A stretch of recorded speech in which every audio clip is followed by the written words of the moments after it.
ఓం నమో భగవతే వాసుదేవాయ. ఓం నమో భగవతే వాసుదేవాయ. ఓం నమో భగవతే వాసుదేవాయ. ఓం అజ్ఞానతిమిరాంధస్య జ్ఞానాంజనశలాకయా చక్షురున్మీలితం येन తస్మై శ్రీగురవే నమః.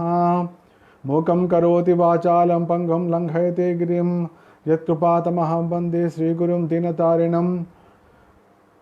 వందేహం శ్రీగురో శ్రీయుతపదకమలం శ్రీగురోర్న వైష్ణవాంశ్చ శ్రీరూపం సాగ్రజాతం సాగరరఘునాథాన్వితం తం సజీవం సాద్వైతం సావధూతం పరిజనసహితం కృష్ణచైతన్యదేవం శ్రీరాధాకృష్ణపాదాన్ సహగణలలితా శ్రీవిశాఖాన్వితాంశ్చ. नमो ओं विष्णुपादाय कृष्णप्रेष्ठाय भूतले श्रीमते भक्तिवेदांत स्वामिनिति नामिने. नमस्ते सारस्वती देवे गौरवाणी प्रचारिणे निर्विशेष शून्यवादी पाश्चात्य देशतारिणे. हे कृष्ण करुणा सिंधो दीनबंधो जगत्पते गोपेश गोपिका कांत राधा कांत नमोस्तुते. जयतां सुरतो पंगोमो मंदमतिर्गति मत्सर्वस्य पदाम्भोजो राधा मदन मोहन. देव्य वृंदारण्यकल्पद्रुमादः श्रीमद्रत्नागार सिंहासनस्थो श्रीमद्राधाशील गोविंद देवो पृष्ठालीभि सेव्यमानो स्मरामि. श्रीमहान् रासरसारंभे वंशे वटतरस्थिताकर्षण वेणु स्वनैर्गोपे गोपीनाथ श्रीयस्तनः तप्त कांचन गौरांगी राधे वृंदावनेश्वरी. वृषभानुसुते देवी प्रणमामि हरिप्रिय. नमो महावदन्याय कृष्ण प्रेम प्रदायते कृष्णाय कृष्ण चैतन्य नाम्ने गौरत्विषे नमः. पंचतत्वात्मकं कृष्णं भक्तरूपस्वरूपकं भक्तावतारं भक्ताख्यं नमामि भक्तशक्तिकं.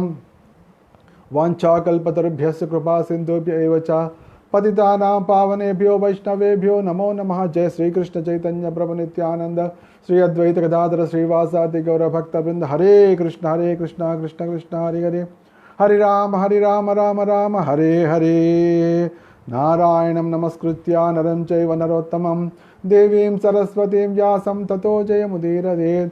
नष्टप्रायेषु अभद्रेषु नित्यं भागवत सेवया भगवते उत्तमश्लोके भक्तिर्भवति नैष्टिकी. సంపూర్ణ భాగవతం 14వ భాగానికి అందరికీ ఆహ్వానం, హృదయపూర్వకమైన ఆహ్వానం. సోదర సోదరీమణులందరికీ కూడా ఈ సంపూర్ణ భాగవతాన్ని మనం గత 13 వారాలుగా వింటున్నాం. ఈ 14వ వారంలో ప్రవేశించాం.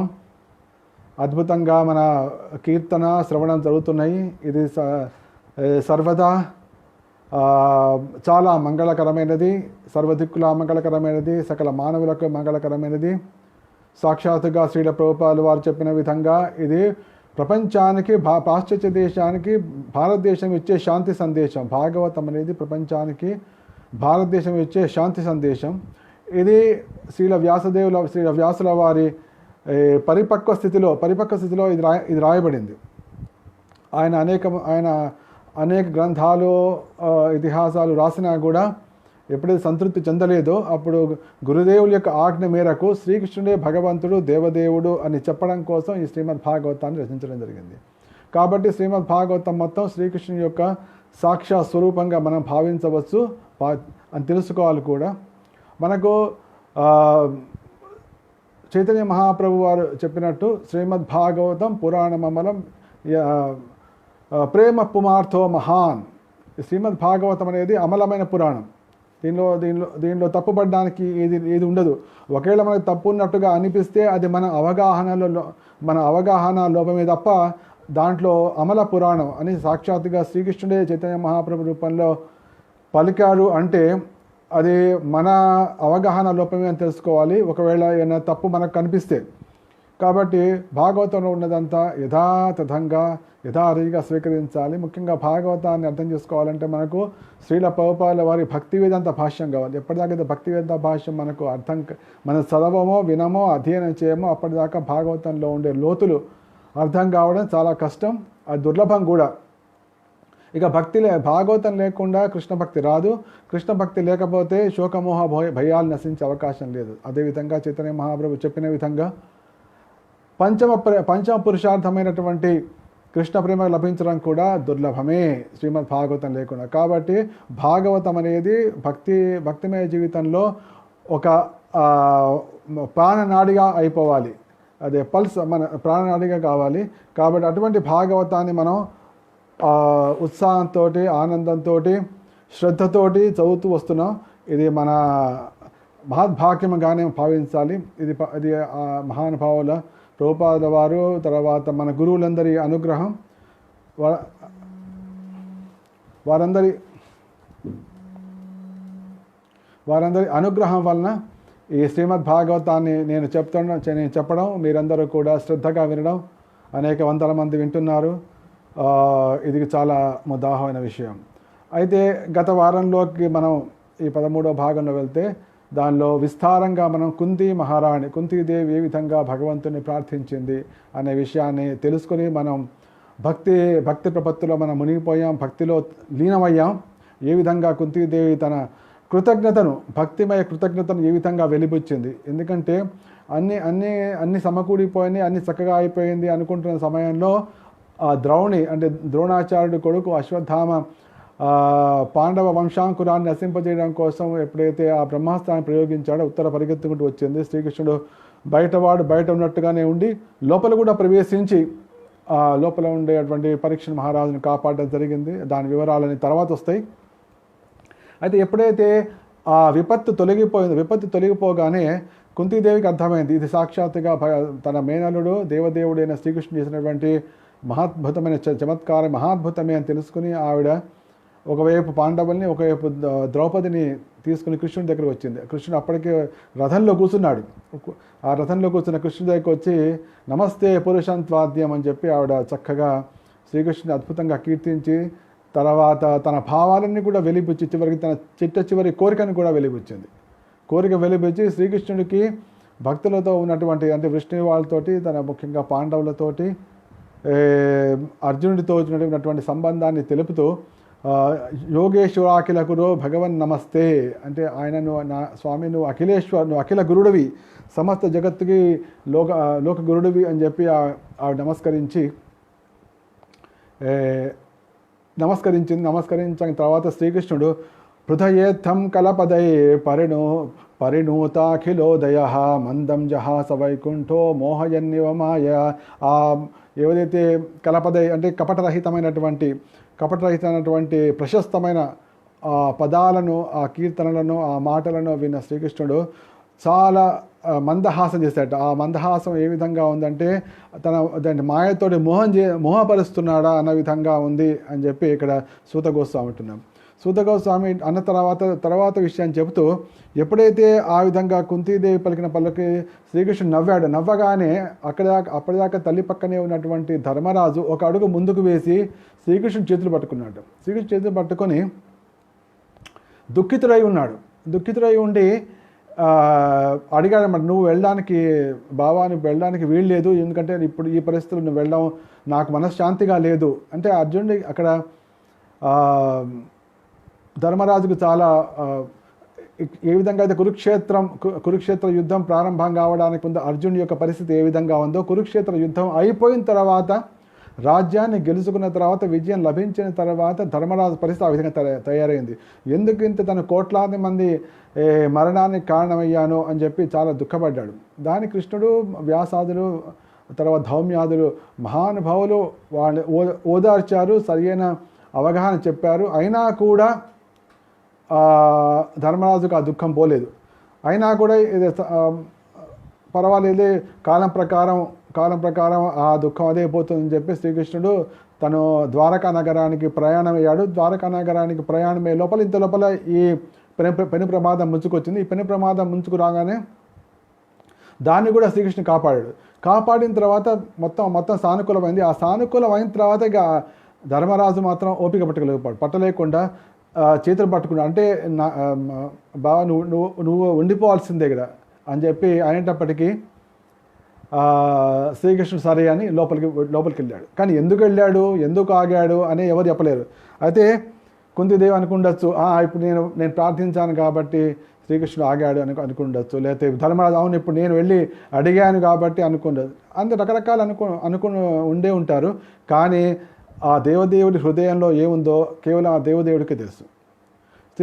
ఈ విషయాన్ని దాన్ని చెప్తూ శ్రీయశ్చ సపురం యాస్యాన్ ప్రేమ్నా రాజ్ఞా నివారిత. ఎప్పుడైతే ఆ విధంగా ప్రయాణం కాబోతున్నాడో అప్పుడు ఆ చేతులు పట్టుకుని ధర్మరాజు చేతులు పట్టుకుని మరీ శ్రీకృష్ణుని నివారించాడు. దాన్ని చెప్తూ తర్వాత వ్యాసాదై ఈశ్వరే యజ్ఞే కృష్ణేనాద్భుత కర్మణ ప్రబోధితోపి ఇతిహాసై నబుధ్యత శుచార్పిత. ఆ తర్వాత వ్యాసాది మహర్షులు, తర్వాత ఈశ్వరుడు దేవదేవుడు అయినటువంటి శ్రీకృష్ణుడు, ఆ శ్రీకృష్ణుని యొక్క దానికి ఒక అడ్జెక్టివ్ కూడా ఒక ఇవ్వబడింది. అది ఉంటే అద్భుత కర్మణ, అంటే అద్భుతమైన కర్మలు చేసేటువంటి శ్రీకృష్ణుడు. ఆ అద్భుతమైన కర్మలు చేసే శ్రీకృష్ణుడు, తర్వాత వ్యాసాది మహానుభావులు, ఈశ్వరుడు శ్రీకృష్ణుడు, వీళ్ళందరూ కూడా ప్రబోధితాపి అంటే ఎంత చెప్పిన అంటే వాళ్ళు ఇతిహాసాల్లోని సూత్రాలని, ఇతిహాసాల్లో చెప్పబడిన విషయాలన్నిటి కూడా వాళ్ళు చెప్పారు. అన్ని కొటేషన్లు ఇచ్చి మరీ చెప్పారు అన్నమాట. అయినా కూడా ప్రబోధితోపి ఇతిహాసై నా అబుధ్యత సంతృప్తి చెందలేదు. ఎవరు అంటే ధర్మరాజు మాత్రం సంతృప్తి చెందారు. అంటే ఏంటి, స్వయంగా శ్రీకృష్ణుడే అక్కడ ఎప్పుడైతే అర్జునుడికి దుఃఖం కలిగిందో శ్రీకృష్ణుడు ఉపదేశం చేశాడు, అర్జునుడు శాంతించాడు.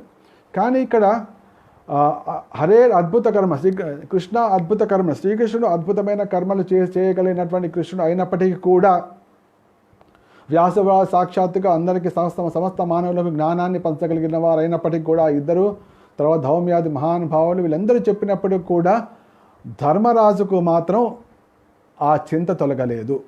అంటే ధర్మరాజుకి ఏమనిపించిందంటే తన ఒక్కడి కారణం వల్లనే, ఎందుకంటే అప్పటిదాకా అంటే వీళ్ళు 12 సంవత్సరాల వనవాసం, తర్వాత 1 సంవత్సరం అజ్ఞాతవాసం వెళ్ళినప్పుడు కూడా రాజ్యం నడుస్తూనే ఉంది. దానికి దుర్యోధనుడు రాజుగా నడిపిస్తున్నాడు, లోకం నడిచిపోతుంది. అప్పుడు పెద్ద గొడవలు ఏం లేవు. మరి అటువంటి హాయిగా నడిచిపోతున్న దానికి మళ్ళీ తాను వెళ్ళి యుద్ధం చేసి అనేక కోట్ల మందిని చంపి దాన్ని వెళ్ళి తన మీద సింహాసనం కూర్చోవడం, అంటే నేను కేవలం సింహాసనం మీద కూర్చోవడం కోసం ఇన్ని కోట్ల మంది చంపాను. తను మహాభారతం చెప్పబడింది అనమాట. 64 కోట్ల మంది చచ్చిపోయేటప్పుడు మహాభారతంలో చెప్పబడినటువంటి ఆది పర్వంలో చెప్పబడిన విషయాన్ని బట్టి దాదాపు 64 కోట్ల మంది చనిపోయినట్టు కనిపిస్తుంది. తర్వాత 5000 సంవత్సరాలు ప్రపంచంలో అంత పెద్ద యుద్ధం, ఎందుకంటే మొత్తం భూభారం తొలగిపోవాలి కాబట్టి శ్రీకృష్ణుడు ఆ విధంగా కురుక్షేత్ర అంటే ముఖ్యంగా రాజులు, అంటే అసురులనేమో తాను స్వయంగా చంపాడు. తర్వాత రాజులు విరవీగినటువంటి రాజులు అనేటువంటి వాళ్ళందరినీ కూడా నశింపజేయడం కోసం శ్రీకృష్ణుడు ఈ మహాభారత యుద్ధ నేపథ్యంతో భూభారాన్ని తగ్గించాడు. అయితే ఈ అన్ని కోట్ల మందిని చంపడానికి ఏంటి, రాజు ఉన్నాడు, రాజు నడుస్తూనే ఉంది, రాజ్యపాలన నడుస్తూనే ఉంది. వాళ్ళు 13 ఏళ్ళు రాజ్యంలో లేకపోయినా కూడా నడుస్తూనే ఉంది. కానీ నేను కూర్చోవాలి కదా దాంట్లో అనే చిన్న సంకల్పం కోసం ఇట్లా చేశానా అనే అంటే తన యొక్క కోరిక వలన ఈ మూకుమ్మడి జనసంహారానికి తాను కారణమయ్యాడు అని భావించడం మొదలుపెట్టాడు. దుఃఖిస్తున్నాడు. సాక్షాత్గా కృష్ణుడు చెప్పినా కూడా ఆ దుఃఖం చింత పోవట్లేదు. ఒక్కోసారి ఆ విధంగా ఉంటుంది. మనకు సాక్షాత్తుగా గురువు గారు ఉంటారు, ఆయన చెప్తుంటారు, తర్వాత సాక్షాత్ భగవంతుడు చెప్తున్నాడు, అయినా కూడా మనకు నచ్చదు. ఏదో కారణం ఉంటుంది. మన దుఃఖాన్ని తీర్చేవాడు ఎవడా అని చూస్తుంటారు. సాక్షిగా గురువారే చెప్తున్నారు, తర్వాత సాక్షాత్ భగవద్గీత యొక్క వాక్యాలు ఉన్నాయి, అయినా కూడా మనకు మనసులో ఏదో కూడా మనసు పీకుతూ ఉంటుంది. అయితే ఇక్కడ భక్తివేదాంత ప్రభుపాలు రాస్తూ ఇక్కడ ముఖ్యంగా కృష్ణ అద్భుత కర్మణ అంటే ఇక్కడ అద్భుత కర్ముడైన కృష్ణుడు అని ఉంది. అద్భుతమ కర్ముడైన కృష్ణుడు చెప్తూ ఇక్కడ కృష్ణేన అద్భుత కర్మణ అంటే శ్రీకృష్ణ అద్భుతమైన కర్మడు, అంటే ఇంతటి అద్భుతమైన కార్యాలు సాధించాడు. అక్కడ పాండవులను రక్షించాడు కురుక్షేత్ర యుద్ధంలో. ఇన్ని చేసినా కూడా ధర్మరాజుకు నచ్చజెప్పలేకపోయాడా అంటే అద్భుత కర్మలు చేసే కృష్ణుడు అయినప్పటికీ కూడా అంటే ఇక్కడ ఏమైనా వ్యంగ్యంగా చెప్పబడిందా అనే అవకాశం, అనే భావన వచ్చే అవకాశం. కృష్ణేన అద్భుత కర్మనే అంటే అద్భుతమైన కర్మలు కృష్ణ చెప్పినప్పటికి కూడా అంటే ఇక్కడ వ్యంగ్యంగా చెప్పబడిందా అంటే అక్కడ కాదు, ఆ విధంగా కాదు. శ్రీకృష్ణుడు ఎట్టి పరిస్థితుల్లో కూడా పరాభవానికి, అందుకని కృష్ణుడి పేరే అచ్యుతుడు అంటే చ్యుతి లేనటివాడు. ఆ చ్యుతి లేనటివాడు కాబట్టి ఎట్టి పరిస్థితుల్లో అతని సంకల్పానికి తన యొక్క కార్యానికి ఎటువంటి విఘాతం అనేది ఉండదు.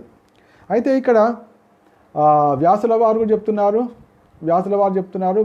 వ్యాసుల వారు చెప్పినప్పటికి కూడా ధర్మరాజుకు అదేంటి నచ్చలేదు, అతను చింతపోలేదు. అయితే వ్యాసుల వారి హృదయంలో ఉన్నది కూడా పరమాత్మలో కృష్ణుడే, ధర్మరాజు హృదయంలో ఉన్నది కూడా కృష్ణుడే. ధర్మరాజు హృదయంలో పరమాత్మ కూడా శ్రీకృష్ణ. కాబట్టి అతడు చెప్పినా కూడా అతడు అర్జునుడికి ధర్మరాజుకి అర్థం కాకుండా, అంటే అతడు సంతృప్తి చెందని విధంగా చేసింది ఎవరు అంటే సాక్షాత్తుగా కృష్ణుడు. ఎందుకు? దానికి ఒక మహాసంకల్పం ఉంది. ఆ సంకల్పం ఏంటంటే తన ఉపదేశాల ద్వారా కూడా, తర్వాత వ్యాసుల వారి ఉపదేశాల ద్వారా కాకుండా ఇంకో మహాభక్తుడు ఉన్నాడు ఒక ఆయన. ఆ మహాభక్తుడి ఉపదేశాల ద్వారానే విని ధర్మరాజు గనక శాంతిస్తే ఆ మహానుభావుడి యొక్క చరిత్ర, ఆ మహానుభావుడి యొక్క ఘనత లోకంలో జగద్విదితం అవుతుంది అనే సంకల్పంతో శ్రీకృష్ణుడు ఆ విధంగా చేశాడు అని చెప్పి భక్తివేదాంత భాష్యంలో ప్రభుపాదులు వారు రాస్తున్నారు. అంటే ఏంటి, ఒక్కోసారి భగవంతుడు ఆ విధంగా దాని గొప్పతనాన్ని కట్టబెడుతూ చూసా. కృష్ణుడు చెప్పినా కూడా ధర్మరాజుకి శాంతి కలగలేదు, కానీ ఎప్పుడైతే భీష్మ పితామహుడు చెప్పినప్పుడు మాత్రం అతనికి చాలా మనశ్శాంతి కలిగింది. అతడు తన దుఃఖాన్ని మర్చిపోగలిగాడు. ఆయన సాక్షాత్తుగా మహాజనుడు కాబట్టి ఆ మహాజనుల యొక్క ప్రభావం ఆ విధంగా ఉంటుందని మన జనులు చెప్పుకోవడానికి. అంటే మహాభారత యుద్ధాన్ని కూడా సాధించింది శ్రీకృష్ణుడే, కానీ ఆ గౌరవాన్ని, విజయాన్ని అర్జునుడికి ఇవ్వడం కోసం కృష్ణుడు నేనే ఇప్పటికే ద్రోణంచ భీష్మంచ జయద్రథంచ కర్ణంత ధాన్యా ప్రియోధ వీర్యాన్ మయా హతస్త్వం జహిమావ్యదేశ, వీళ్ళందరినీ ఇప్పటికే చంపేశాను. ఊరికి పైపైన యుద్ధం చేసి దాని విజయాన్ని సాధించే కృష్ణుడు భగవద్గీత ఉపదేశంలో చెప్పాడు మధ్యలోనే. అంటే ఏంటి, ఇక్కడ కూడా తన వల్ల కూడా సాధ్యం కానటువంటి కార్యాన్ని తన భక్తుడు చేశాడు అని చూపించడం కోసం ఈ విధంగా చేశాడు అని చెప్పి ఇక్కడ ఆ పదం కృష్ణేనాద్భుత కర్మణే అని వచ్చింది. భక్తివేదాంత ప్రభుపాదులు రాశారు. అయితే శ్రీకృష్ణ యొక్క సంకల్పం ఏమంటే ఈ భీష్మ పితామహుడి పలుకుల ద్వారానే ధర్మరాజు శాంతించాలి. అదే ఎందుకంటే ఆయన తాతగారు పెద్దవారు చిన్నప్పటి నుంచి పెంచుతున్నారు. అంతేవిధంగా అదే కాకుండా ఈ దుఃఖం పోతే కానీ తర్వాత చేసే ధర్మ కార్యాలకు సంబంధించిన విషయం అది పెద్దవాళ్ళ నుంచే వినాలి. ఎందుకంటే పెద్ద ఆయన ఇప్పటికే ఆయన మరణశయ్యపై ఉన్నాడు. మరణశయ్యపై ఇంకా కొద్ది కాలంలో ఆయన దేహాన్ని వెళ్ళబడుతున్నాడు. వెళ్ళిపోయిన తర్వాత మరి తండ్రి లేడు, తాత కూడా లేకపోతే మరి రాజ్యాన్ని ఏ విధంగా పరిపాలించాలి చెప్పేది ఎవరు? కాబట్టి ఆ కార్యం కూడా భీష్మ పితామహుడి ద్వారా చేద్దామని చెప్పి, అయితే ఆ మంచి మాట చెవులోకి ఎక్కాలంటే ఫస్ట్ దుఃఖం పోవాలి. దుఃఖం పోవాలంటే ఆయన ద్వారానే దుఃఖం పోగొట్ట చేయడం, తర్వాత ధర్మ నిరతి కూడా, అంటే ధర్మ పరిపాలన ఏ విధంగా ఉండాలి చెప్పడం కూడా అతనితో చేద్దామనే సంకల్పంతో శ్రీకృష్ణుడు అక్కడ ఆగిపోవడం జరిగింది.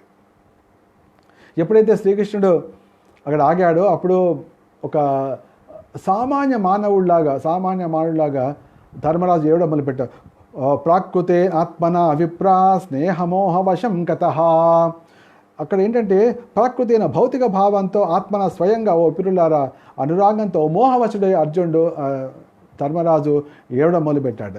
ఏడుస్తూ తన బాధను వెలిపిస్తున్నాడు. బాధ అంటే ఏంటి, ఎందుకు తనకు ఆ దుఃఖం కలుగుతోంది, ఎందుకు ఆ దుఃఖాన్ని ఓర్చుకోలేకపోతున్నాడు అంటే ఏంటి, శ్రీకృష్ణుడు వెళ్ళిపోతానన్నాడు, మొత్తానికి ఆ దుఃఖాన్ని మొత్తం ఉగ్గబట్టుకుని ఆపుకున్నాడు. కానీ కృష్ణుడు ఇప్పుడు ఆగిపోయిన లోపల దుఃఖాన్ని అంతా బయటపెట్టేస్తూ అహో మే పశ్యత జ్ఞానం హృది రూఢం దురాత్మనః పారక్యస్యైవ దేహస్య బహ్యో మే అక్షోహిణీర్హత. ఆహా, నేనెంత పరమ పాపాత్మను, అజ్ఞానభరితమైన నా హృదయాన్ని ఒకసారి చూడండి. చివరికి ఇతరులకు చెందే ఈ దేహం కోసం నేను పలు అక్షౌణ సైన్యాన్ని నిహతులను చేశాను అని చెప్పి బాధపడతాను. అంటే ఏంటి, నేను వెళ్ళి ఆ సింహాసనం మీద కూర్చోవాలనే చిన్న కోరిక కోసం ఇన్ని 18 అక్షౌహిణ సేనని నశింపజేయడానికి నేను కారణభూతుడు. ఎందుకంటే అక్కడ దుర్యోధన కూర్చున్నాడు, దాని స్థానంలో నేను కూర్చోవాలి, కాబట్టి నా కోసం ఇదంతా అయింది అంటే ఇక్కడ అక్షౌహిణి అంటే ప్రభుపాదులు రాస్తున్నాడు. 21,870 రథాలు, 21,870 ఏనుగులు, 1,09,650 పదార్థాలు అంటే సైనికులు, తర్వాత 65,600 అశ్వికులు ఇంతమంది ఉంటే అక్షౌహిణి ఇటువంటివి 18 అక్షౌహిణి సేన 18 రోజులు తలబడి మొత్తం నాశనం అయిపోయింది. ఓన్లీ పాండవులు మిగిలారంతే. అయితే ధర్మరాజు రాజుగా కావడం కోసం మాత్రమే ఇదంతా జరిగింది అని చెప్పి అతడు అంటే ఇదంతా జరిగింది ఎందుకు? శాశ్వతమైన దేహం కోసమా? శాశ్వత దేహం కూడా శాశ్వతం కదా. అప్పటికే వాళ్ళకు దాదాపు 100 కాలం గడిచిపోయింది. అప్పటికే అందరికి కూడా 100 కాలం వరకు అయిపోయింది. ఇంకా ఎంతకాలం ఉంటాం? ఇటువంటి అశాశ్వతమైన దేహం కోసం ఇటువంటి అపారమైనటువంటి జనసంహారం జరగడం చాలా దుఃఖాన్ని కలిగించని అనుకుని చూడండి, నేను ఎంత ఘోరమైన పని చేశానంటే చిన్నపిల్ల వాళ్ళని, బ్రాహ్మణుని, హితేషులను, తల్లిదండ్రులను, గురువులను, సోదరులను ఎంతోమందిని నేను వధించడం జరిగింది. ఈ పాపం వల్ల నాకు నరకంలో కోట్లాది సంవత్సరాలు ఉన్నా కూడా నాకు ఆ పాపం నుంచి నిష్కృతి కాదేమో అనిపిస్తోంది. చూసారు ఎంతటి తీవ్రమైన. ఒకవైపు కృష్ణుడు చెప్పాడు, కృష్ణుడు ఓదార్చాడు, ఒకవైపు సాక్షాత్తుగా వ్యాసుల దేవుల వారు యోచించాడు, ధౌమ్యుడు ఓదార్చాడు. అయినా కూడా తన బాధ అంటే ఏ విధంగా అయితే అర్జునుడు కురుక్షేత్ర యుద్ధం రావడానికి ముందు మానసిక స్థితిలోకి ఉండిపోయాడో, ఇక్కడ యుద్ధం తర్వాత ధర్మరాజు ఆ మానస్థితిలోకి మొత్తం కుంగిపోయి అపారమైనటువంటి దుఃఖాన్ని చెప్పాడు. తర్వాత స్త్రీల యొక్క పలువురి బంధువులను నేను వధించి అమితమైన శత్రుత్వానికి కారణం. ఇప్పుడు ఈ సైనికులు నేను ఒకసారి చెప్పినట్టు, ఎప్పుడైతే యుద్ధంలో అందరు కూడా సైనికులు మొత్తం సైనికులు ఉంటారు. సైనికులు అంటే 60 ఏళ్ళ 20 ఏళ్ళ 90 ఏళ్ళ వాళ్ళు అట్టు ఉండరు. అందరూ 25 ఏళ్ళ వాళ్ళు 30 ఏళ్ళ వాళ్ళు అందరూ యవ్వనంలో ఉన్న వాళ్ళు ఉంటారు. అంటే ఏంటి, ఇంట్లో భార్యలు ఉన్నారు, పిల్లలు ఉన్నారు, తల్లులు ఉన్నారు. అంటే ఏంటి, ఈ విధంగా అపారమైన సైనిక సంహారం ద్వారా స్త్రీలకు నేను ఎంతో ద్రోహం చేస్తాను. వాళ్ళందరూ నా మీద ఇప్పుడు కచ్చగట్టి ఉంటారు. కాబట్టి ఏదో శ్రేయోదాయకమైన కార్యాలు వాళ్ళు చేసినంత మాత్రాన వాళ్ళ దుఃఖాన్ని నేను తీర్చలేదు. ఏ విధంగా యథా పంకేన పంకాంభ సురయా వాసురాకృతం భూతహత్యాం తథైవైకాం నయజ్ఞైర్మాస్తుత్మహతి. ఏ విధంగా అయితే బురద నీటిని నేను ఇప్పుడు దాన్ని వడగట్టాలంటే అది బురద నీటి వడగట్టాలంటే దాన్ని ఇసుక ద్వారా దాన్ని మనం వడగట్టినప్పుడు ఆ బురద మొత్తం అక్కడ పైన ఉండిపోతే మనకు మంచి నీళ్ళు వస్తాయి. కానీ బురదలోంచి బురద నీరు వేస్తే ఆ బురద నీళ్ళు ఎట్లా పరిశుభ్రం అవుతుంది? కానే కాదు. అదేవిధంగా ఒక సురాభాండం ఉంది. ఆ సురాభాండాన్ని మన సురతోటి ఆ పానీయంతో మనం పరిశుద్ధం చేద్దామంటే అది సాధ్యమవుతుందా? అది ఎట్లాగో సాధ్యం కాదు. అదేవిధంగా ఇప్పుడు నాతోటి నువ్వు యజ్ఞాలు చేస్తూ అంటావు, అది చేస్తూ అంటావు, ఇవన్నీ చేస్తూ అంటావు. దాంట్లో మళ్ళీ పశువుల బలి ఇవ్వాలి. ఇప్పుడు నేను ఇంతమందిని బలిచ్చిన తర్వాత మళ్ళీ యజ్ఞాల ద్వారా దాంట్లో కూడా బలి ఇచ్చి నా పాపాలు తొలుగుతాయని అనుకోవాలి. అంటే ఏంటి, ధర్మాన్నే శంకించేంత స్థితికి వచ్చాడు ధర్మరాజు. అక్కడ ధర్మాన్ని శంకిస్తున్నాడు. అంటే ఏంటి, తాను సాక్షాత్తుగా యమధర్మరాజు అయినప్పటికీ కూడా అక్కడ ఉన్న పరిస్థితిని గమనిస్తూ పరిస్థితి ప్రాబల్యం వలన అతడు ఎటువంటి స్థితికి వచ్చాడంటే, ధర్మాన్ని అంటే ఏంటి, యజ్ఞాలు అవన్నీ కూడా ధర్మం కోసం చెప్పబడినటువంటి అటువంటి యజ్ఞం వల్ల కలిగే ఫలితాన్నే శంకించేటువంటి స్థితికి వచ్చాడు. దీన్నే మనకు ఇదేటువంటి చర్చనే మనకు చాంతకాజీ చైతన్య మహాప్రభు నవదివ్యంలో మనకు కనిపిస్తుంది. ఎప్పుడైతే చాందకాజీ అక్కడ ముస్లిం రూలరు, ఆయనకిను చైతన్య మహాప్రభు వారి మధ్య ఒక భేటీ జరిగింది, సంవాదం జరుగుతూ సంవాదంలో ఆయన అన్నాడు, ఏంటి మీరు ఇట్లా చైతన్య మహాప్రభు అన్నారు, మీరు ఎందుకు ఇట్లా గోహత్య చేస్తారు, గోవధ చేయొద్దు, అది పాపము అని చెప్పి హుసేన్ షా చెప్తాడు. చెప్పినప్పుడు అది చాంద్ కాజీ అయితే చెప్పినప్పుడు మాత్రం ఆయన అంటాడు, మీరు మాత్రం చేయట్లా, మీరు గోమద యజ్ఞం చేస్తున్నారు, దాంట్లో ఆవును బలిస్తారు అంటే చైతన్య మహాప్రభు సాక్షాత్ చెప్తూ, అంటే మేము అక్కడ గోవును బలిచ్చేది ఒక ముసలి ఆవును బలిస్తాం. ముసలి ఆవును బలిచ్చి దానికి నూతన దేహాన్ని మంత్రాల ద్వారా నూతన దేహాన్ని ఇవ్వడం జరుగుతుంది. కాబట్టి సాధారణ బలిగా దాన్ని భావించద్దు అని చెప్పి వాళ్ళకి తీవ్రమైన చర్చ, వాళ్ళు చాలా సుదీర్ఘమైనటువంటి చర్చ జరిగింది. ఆ సుదీర్ఘమైన చర్చ విధంగానే ఇక్కడ కూడా ధర్మరాజు చెప్తూ, ఇప్పుడు ఈ పాపాలని పోవడం కోసం నాతో యజ్ఞాలు చేస్తావేమో కృష్ణ, కానీ దాంట్లో కూడా మరి ఇప్పుడు నాతో అశ్వమేధ యజ్ఞము అంటే ఏంటి, దాంట్లో అశ్వాన్ని నరికి దాంట్లో పోయాలి మళ్ళీ. అటువంటి పరిస్థితిలో ఏ విధంగా అయితే బురద నీటిని బురద ద్వారా వడగట్టలేమో, ఏ విధంగా అయితే సురాపాత్రని సురతోటి మనం పవిత్రం చేయలేమో, అదేవిధంగా యజ్ఞాల ద్వారా, జంతు బలితో కూడినటువంటి యజ్ఞాల ద్వారా నేను చేసే పాపం తొలుగుతుందని అనుకోను. నేను చేసినటువంటి ఈ అపారమైన సంహార కార్యానికి కోట్లాది సంవత్సరాలు నరకంలో ఉన్నప్పటికీ కూడా నా పాపం పోదేమో అనిపిస్తోంది అని అన్నప్పుడు, అయితే కృష్ణుడు చేస్తాడు, సరే నువ్వు ఎంత మాట్లాడు, నీ యొక్క దుఃఖాన్ని తీర్చగలిగేది ఒకడే మహానుభావుడు అని చెప్పి అక్కడికి తీసుకెళ్దామని సంకల్పించాడు.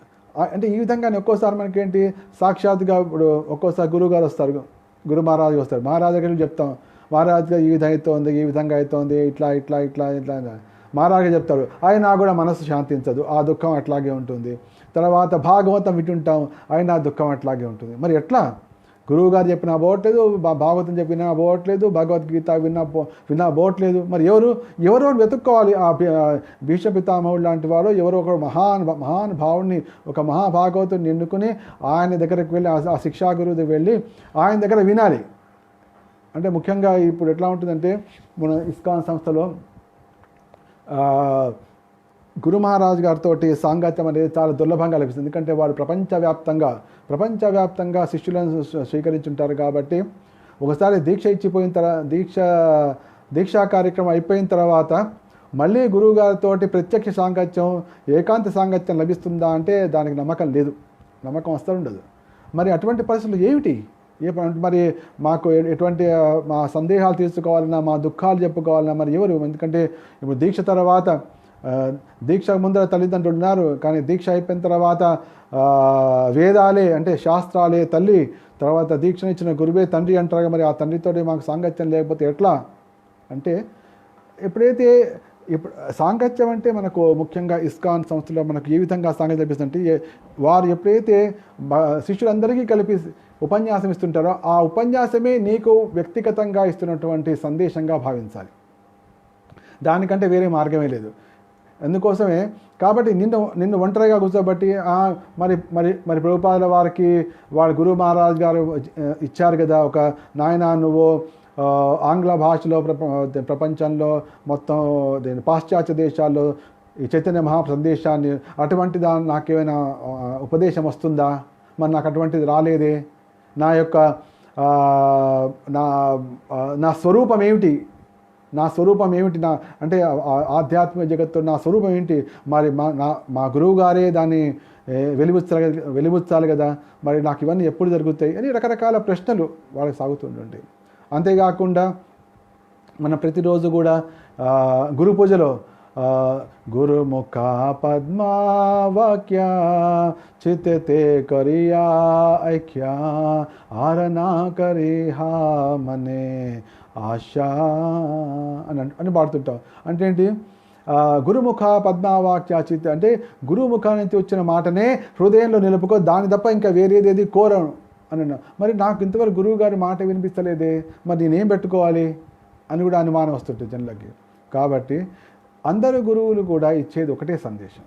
ఏదైతే చైతన్య మహాప్రభు సందేశం ఇచ్చారో ఆ చైతన్య మహాప్రభు సందేశాన్ని పరంపరా రూపంలో ధరిస్తున్నారు. ఏం చెప్తున్నారు వాళ్ళు? చైతన్య మహాప్రభు అన్నారు, తృణాదపి సునీచేన తరోరివ సహిష్ణున అమానినా మానదేన కీర్తనీయ సదాహరి. ఇదే చైతన్య మహాప్రభు చెప్పారు. చైతన్య మహాప్రభు తర్వాత వచ్చినటువంటి ఆయన శిష్యులు చెప్తున్నారు, తర్వాత ప్రభుపాల చెప్తున్నారు, తర్వాత మీ గురువు చెప్తున్నారు, మా గురువు, అందరూ చెప్పేది ఒకటే ఉంటుంది. ఆయన ఇదే నువ్వు చేయాల్సింది. తృణాదపి సునీచేన అంటే ఒక గడ్డిపోచ కంటే కూడా నేను గడ్డిపోచ కంటే హీనం అనుకోవడం, తర్వాత చెట్టు కంటే కూడా ఎక్కువ ఓర్పు కలిగి ఉండడం. ఇవే గురువు ద్వారా వచ్చే సందేశాలే. వీటినే హృదయంలో గట్టిగా పట్టుకుని ఉండిపోవాలి చెప్తున్నాడు. చిత్రతే కొరియా ఐక్య ఆరనా కరిహాం అనే ఆశ. ఇది అర్థం చేసుకోండి. కాబట్టి గురు సందేశం అంటే ఎప్పుడైతే గురువు గారు మనకు కలిసినప్పుడు ఏదైనా సందేశం అందరితో పాటుకి ఇచ్చారో ఆ సందేశమే మన హృదయంలో నిలిచిపోవాలి. అంటే ఏంటి? అది ఇప్పుడు భగవద్గీత శ్రీకృష్ణుడు అర్జునుడు చెప్పాడు అంటే ఓన్లీ అర్జునుడికి చెప్పాడు, అందరికీ చెప్పాడు. అది అందరికీ అర్జునుడికి ఏదైతే చెప్పాడో భగవద్గీత అది సమస్త మానవులకు చెప్పబడింది. అట్లా అనకుండా కాదు కృష్ణుడు వచ్చి నాకు కూడా స్పెషల్గా చెప్పాలి అర్జునుడిలాగా, అప్పుడే నేను వింటా అన్నారు. ఏమవుతుంది? ఎప్పటికీ కాదు, ఎప్పటికీ ఏ ప్రసక్తే లేదు. కాబట్టి అర్జునుడు నిమిత్తంగా చేస్తూ అందరికీ చెప్పారు. అదేవిధంగా గురుదేవులు కూడా ఆ సమయాన్ని నిమిత్తం చేస్తూ అందరికీ చెప్తున్నారు. కాబట్టి దాన్ని అందుకోసం ఎప్పుడైనా గురువు గారు వచ్చినప్పుడు ఒక పుస్తకము ఒక పెన్ను పెట్టుకెళ్ళాలి. పుస్తకం పెన్ను మామూలు భగవద్గీత లెక్చర్కి మామూలుగా వెళ్ళినా పర్వాలేదు, కానీ గురువు గారు వచ్చినప్పుడు మాత్రం ఒక పుస్తకం పెన్ను పెట్టుకుని ఇవాళ నిశ్చయంగా నాకు ఒక మంచి సందేశం లభిస్తుంది అని తలుచుకుని మరీ వెళ్ళాలి లెక్చర్కి. ఎప్పుడైనా గురుదేవుడు వచ్చినప్పుడు కానీ, లేకపోతే గురుదేవుడు ఆన్లైన్లో లెక్చర్లు వచ్చినప్పుడు మాత్రం కానీ, అప్పుడు ఏం పుస్తకం పెట్టుకోవాలి. ఆ లెక్చర్ ముందర భగవంతుని ప్రార్థిస్తూ, కృష్ణుని ప్రార్థిస్తూ, హృదయంలో ఉన్న చైత్య గురుని ప్రార్థిస్తూ, పరమాత్మ ప్రార్థిస్తూ, ఈరోజు తప్పకుండా నిశ్చయంగా నాకు గురుదేవుల నుండి ఒక అద్భుతమైన సందేశం నాకు లభిస్తుంది, నాకు తప్పకుండా నాకు లభిస్తుంది అనే తీవ్రమైనటువంటి సంకల్పము వాచ చేయాలి. చూడండి, ఆ రోజు నిశ్చయంగా మీకు వస్తుంది. ఆ వచ్చే సందేశాన్ని తొందరగా వెంటనే రాసేసుకోవాలి, ఎందుకంటే మనసు తర్వాత మర్చిపోతుంది. మనకు శాశ్వతంగా గుర్తుపెట్టినట్టు అంతటి మనకు ఉండదు. కాబట్టి ఆ చెప్పిన సందేశాన్ని మనం వెంటనే రాసుకోవాలి. ఇది విషయం అన్నమాట. అయితే ఇక్కడ శ్రీకృష్ణుడు ఏం చేశాడు? ఇప్పుడు ఈ ధర్మరాజుకు భీష్మ పితామహుడు ద్వారానే సందేశం ఇప్పిద్దాం. ఎందుకంటే భీష్మ పితామహుడు చాలా వయోవృద్ధుడు, తర్వాత ఇంతకాలం నుంచి రాజ్యం చేస్తూ వచ్చాడు. కాబట్టి ఈ రాజ్యాన్ని పరిపాలించవలసినటువంటి దాని మెళకువలు, దాని పద్ధతులు అన్నీ కూడా చక్కగా తెలుసున్నాయి. తన రాజ్యం గురించి మొత్తం తెలుసు. కాబట్టి అతని ద్వారానే భీష్ముడు ధర్మరాజు కనుక ఆ మాటలు వింటే అది చక్కగా రాజ్యాన్ని పరిపాలించగలడు అనే సంకల్పంతో. అందుకోసమే ఒక్కోసారి ఏ విధంగా అవుతుంటుందంటే, ఇప్పుడు ఉదాహరణకి భక్తిలో ఉన్న వాళ్ళు ఉన్నారు. భక్తిలో ఉన్న వాళ్ళ దగ్గరికి వెళ్ళి, ప్రభుజీ ఇప్పుడు మా అబ్బాయికి ఇంజనీరింగ్ చదివిద్దాం అనుకుంటున్నాం. అయితే ఇంజనీరింగ్లోకి వెళ్తే ఇంజనీరింగ్లో ఏ సబ్జెక్ట్ తీసుకుంటే మంచిది? ఇంజనీరింగ్ వెళ్తే మంచిది అంటారా, లేకపోతే డాక్టర్ చేస్తే మంచిది అంటారా అడుగుతాడు. ఆయన ఆ ప్రచారకుడు ఏమంటాడు, బ్రహ్మచారి గాను, ఇవన్నీ ఎందుకమ్మా, మంచి కృష్ణ భక్తుని చేయండి, ఎందుకంటే ఈ దేహం అశాశ్వతం కదా అని ఆటోమేటిక్ చెప్తారు. ఆయన సైంటిస్టుగా మీ అబ్బాయిని మంచి సైంటిస్ట్ చేయండి అని మాత్రం. కాబట్టి ఒకవేళ నీవు అటువంటి సందేశమే అడగాలనుకుంటే, భక్తులలో ఎవరైతే చదువులో కూడా అగ్రగణ్యులై ఉండి, ప్రచారంలో కూడా అగ్రగణ్యులై ఉండి అందరికీ ఉంటారో వాళ్ళ దగ్గరికి వెళ్ళి అడగాలి. కానీ సెంటిమెంటల్గా వెళ్ళి ఎవరైతే ఆరెంజ్ డ్రెస్ వేసిన వ్యక్తికి వెళ్ళి, ప్రభుజీ లేకపోతే మహారాజ్ మరి మా అబ్బాయికి ఏంటంటే అవన్నీ ఎందుకమ్మా, హాయిగా భక్తుని చేయండి అంటాడు. అయిపోతుంది. అప్పుడు ఏం చేస్తావు? చెప్పిన తర్వాత నో అని లేవు, వచ్చి చెప్పిన దాన్ని యాక్సెప్ట్ చేయలేవు. ఈ విధంగా ఉంటుంది. అందుకని కృష్ణుడు ఏం చేశాడు? ఈ రాజ్యాన్ని, హస్తినాపురాన్ని పరిపాలించి ఇంతకాలంగా అనంతకాలం ఎప్పటి నుంచి శంతను మహారాజు ఆ సమయం నుంచి పాలిస్తూ వచ్చాడు. తర్వాత భీష్ముడు ఇవన్నీ చేస్తూ వచ్చాడు. అటువంటి వ్యక్తి ద్వారానే ఈ హస్తినాపురాన్ని పాలించే పద్ధతి చెప్పిస్తే బెస్ట్, ఉత్తమం అనుకున్నాడు. ఇది అర్థం చేసుకోవాలి మనం. భక్తిమయ విషయాలు అన్నప్పుడేమో మహానుభావుల దగ్గరికి వెళ్ళండి. తర్వాత లేకపోతే ఈ జగత్తులో ఏ విధంగా గడపాలినప్పుడు భక్తిలో కూడా కొంతమంది ఉంటారు. భక్తి మార్గంలో కూడా డాక్టరేట్ చేసిన వాళ్ళు, సైంటిస్టులు, రకరకాల డాక్టర్లు ఉంటారు. వాళ్ళ దగ్గరికి వెళ్ళండి. అంటే ఏ విధంగా అయితే కృష్ణుడు ఏ విధంగా వాళ్ళని అక్కడికి పంపించాడు, తను చెప్పినా కూడా వినట్టుగా చేసి వాళ్ళ దగ్గర పంపించాడు. ఇది రహస్యం. కాబట్టి ఎవరికి ఏ ఫీల్డ్లో పర్ఫెక్షన్ ఉంటుందో ఆ పర్ఫెక్షన్ వెళ్ళాలి. ఆ సూత ఉవాచ చెప్తున్నాను అన్నమాట. ఇతి భీత ప్రజాద్రోహ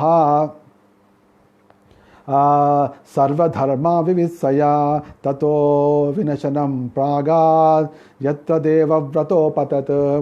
ఈ విధంగా అందరి అయిన తర్వాత శ్రీకృష్ణ భగవానుడు నిర్ణయించి, సరే ఇప్పుడు ఈ ధర్మరాజుని అక్కడికి తీసుకెళ్ళడమే ఏకైక మార్గం అని భావించి కురుక్షేత్ర రణరంగాన్ని తీసుకెళ్ళాడు. ఆ కురుక్షేత్ర రణరంగాన్ని తీసుకెళ్తే అక్కడ వెళ్ళేటప్పటికీ అక్కడ శరతల్పగతుడైనటువంటి భీష్మదేవుడు ప్రాణాలు వేయడానికి సిద్ధంగా ఉన్నాడు అక్కడ అనమాట. అంటే అక్కడ తీసుకెళ్దామని శ్రీకృష్ణ యొక్క సంకల్పం, అందుకోసం ఆగాడు. అక్కడ ధర్మరాజు ఆగు అన్నప్పుడు ఆగింది అందుకోసం అనమాట. వెళ్ళి అంటే అక్కడ 2 కార్యాలు కావాలి. ఈ ధర్మరాజుని ఓదార్చాలి, అదేవిధంగా తన పరమ భక్తుడైనటువంటి భీష్మదేవుడికి చివరి దర్శనం కలిగించాలి. ఈ 2 ఉన్నాయి భగవంతుడి హృదయంలో. అంతే దాన్ని శ్రీకృష్ణుడు చెప్తూ భగవద్గీతలో వేదాహం సమతీతాని వర్తమానాన్ని చార్జున భవిష్యాన్ని చ భూతాన్ని మాంతు వేదన కష్టన. నాకు భూత భవిష్యత్ వర్తమానాలు అన్నీ తెలుసు, అందరూ కూడా తెలుసు, కానీ నా గురించి ఎవరికి తెలియదు అని చెప్తున్నాడు. ఇది రహస్యం. కాబట్టి అక్కడ తన మంచి సమయం కోసం ఎదురు చూస్తున్నాడు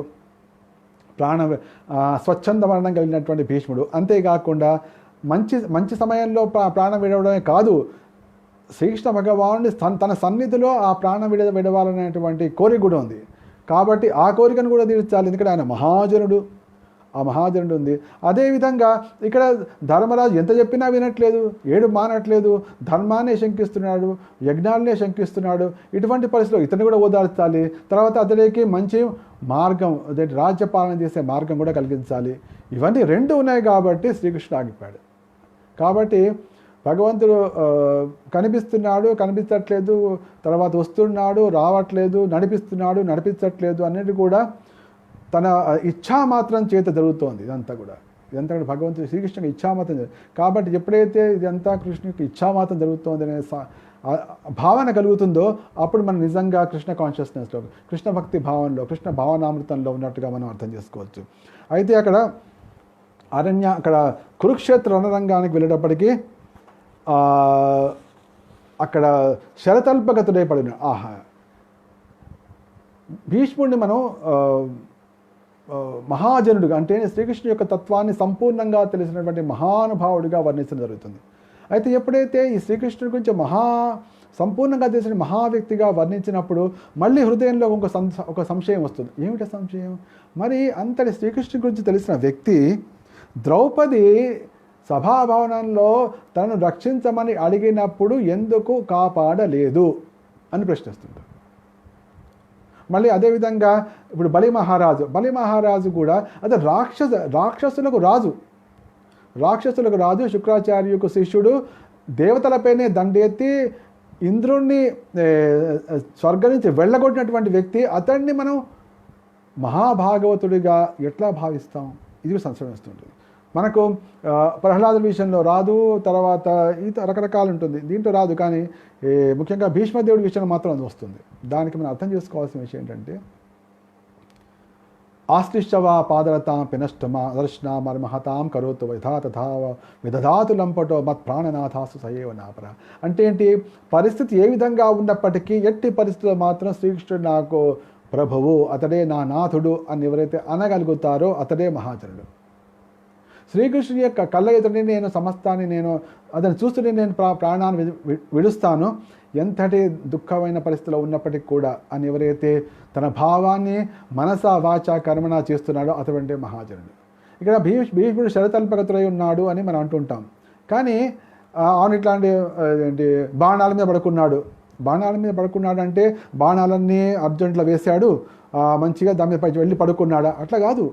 ఆ బాణాలు ఏంటి? అవి శరీరంలోకి కుచ్చుకున్నటువంటి బాణాలు. అది కూడా ఏంటి? ఎప్పుడైతే యుద్ధం చేయను, ఎప్పుడైతే శిఖండి ఎదురుగుండా వచ్చిందో, శిఖండి ఎదురుగుండా వచ్చినప్పుడు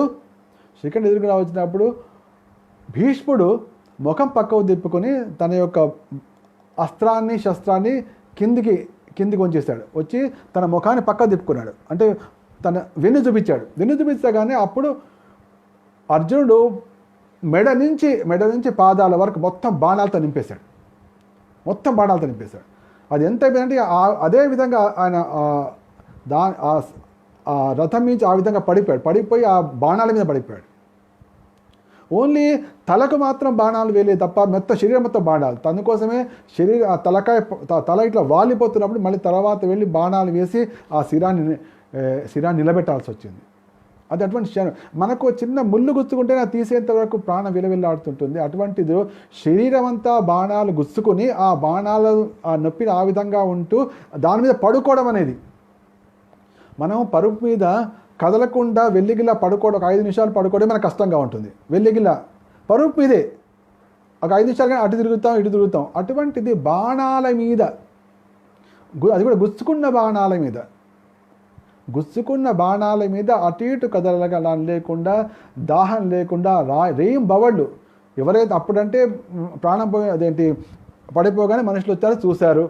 తర్వాత చివరికి యుద్ధం అంతా అయిపోయిన తర్వాత కొంతకాలం వీళ్ళు వచ్చారు, చూస్తున్నారు. ఇదంతా ఏంటి? కానీ వీళ్ళంతా రాకముందర కూడా తను ఒంటరిగానే ఉన్నాడు భీష్ముడు. ఒంటరిగానే రేయి అనక పగలు అనక నీళ్లు లేక ఏది లేకుండా స్వచ్ఛంద మరణం కాబట్టి, నీళ్లు రాకపోయినా ఆహారం లేకపోయినా అతనికి మాత్రం మరణం రాలేదు. కానీ దుఃఖం మాత్రం అట్లాగే ఉంటుంది కదా. ఆ బాణాల మీద బాణాలు గుచ్చుకుంటున్నటువంటి అటువంటి తీవ్రమైనటువంటి నొప్పితోటి కదలకుండా, ఎవరు లేకుండా, చీకట్లో, మిట్ట మధ్యాహ్నం ఎండలో, ఇటువంటి పరిస్థితిలో, ముఖ్యంగా అది చలికాలం సమయం, కురుక్షేత్ర హస్తినాపురం అంతే తెలుసుగా, అంత ఢిల్లీ చల్లగా ఉంటుంది. అటువంటి పరిస్థితిలో ఆ సమయంలో ఉన్నాడు అంటే ఎంతటి తీవ్రమైన దుఃఖాన్ని, అంత దుఃఖాన్నైనా కూడా సహిస్తూ చివరికి మాత్రం నేను కృష్ణుని చూడాలి అనుకున్నాడు. అంటే చివరి కృష్ణుడు చూడాలి అంటే ఎంత తీవ్రమైందంటే, కృష్ణుడే చివరికి తన ప్రయాణాన్ని కూడా ఆపుకుని మరీ వచ్చి చూడడం అంటే అది కాబట్టే మహాజనుడయ్యాడు. ఇది అర్థం చేసుకోవాలి. కాబట్టి ఏదో ఒక చిన్న సంఘటన బట్టి అతడు మహాజనుడు కాదు అనుకోవడం ఇది కాదు. ఏదైతే చివరి క్షణంలో, ఇప్పుడు మనం భక్తి మొత్తం చేసాము, చివరి క్షణంలో మనం కృష్ణుని తలుసుకుంటున్నాము అనేది ఇంపార్టెంట్. ఈశా బ్రాహ్మీ స్థితి పార్థానైనాం ప్రాప్య విముహ్యతి, ఈ విధంగా ఉంది కదా. అదేవిధంగా బలి మహారాజు కూడా అంతే. బలి మహారాజు రాక్షస చక్రవర్తి అయినప్పటికీ కూడా, తర్వాత శుక్రాచార్యుడికి శిష్యుడు అయినప్పటికీ కూడా, ఎప్పుడైతే సాక్షాత్తుగా విష్ణువే వచ్చి అడిగినప్పుడు అతడు తన ప్రాణాన్ని తీయబోతున్నాడని తెలిసినప్పటికీ కూడా తన ఆత్మ సమర్పణం చేశాడు. అందుకోసమే మహారాజు అంటే ఏంటి, తనకు మృత్యు కలగబోతోంది అన్న విషయం తెలిసి కూడా భగవంతుడికి దానం చేయడానికి సిద్ధపడ్డాడు. అది కాబట్టి మహాజనుడయ్యాడు. కాబట్టి ఒక్క కార్యమే చేస్తూ కేవలం ఒకే ఒక కార్యం మనిషిని మహానుభావులుగా మార్చేస్తుంది. ఇక్కడ భీష్ముడు ఏంటి, అంత శరతల్పకతో ఉన్నప్పటికీ కూడా నాకు చివరి క్షణంలో కృష్ణుడి దర్శనం కావాలి, అది ఆ విషయం మహాజనుడు. అదేవిధంగా బలి మహారాజు కూడా తన ప్రాణం పోతోంది అని తెలిసినప్పటికీ కూడా, అయినా కూడా నేను విష్ణు వచ్చి అడుగుతున్నాడు కాబట్టి నేను ఇస్తాను వామన దేవుడికి, మనది మాటలు వచ్చింది కాబట్టి వామన దేవుడి చరిత్ర మనం వచ్చే ఆదివారం మనకు వామన చరిత్ర ఉంది. ఈ శ్రీ వామన విజయం అనే టాపిక్ని మన అద్భుతంగా లీలలు వచ్చే ఆదివారం, ఎందుకంటే వామన జయంతి కూడా జరుగుతోంది. వామన జయంతి వచ్చే ఆదివారమే 30వ తారీఖు. కాబట్టి ఆ సందర్భంలో మనకు 8వ స్కందంలో వస్తుంది వామన జయంతి. అయితే వామన జయంతి వస్తోంది. అదే కాకుండా మనందరం భాగవతం వింటున్నాం. మళ్ళీ 8వ స్కందం అంటే ఎప్పటికి రావాలి, ఆ లోపల హాయిగా అంతరంగా ఒకసారి వామన విజయం వినొచ్చుగా అని చెప్పి సంకల్పం కలిగింది. కాబట్టి వచ్చే ఆదివారం ఈ సమయానికి మనం వామన విజయం, శ్రీ వామన విజయాన్ని వింటుంటాం, మీరు కూడా ఆనందిస్తుంటారు.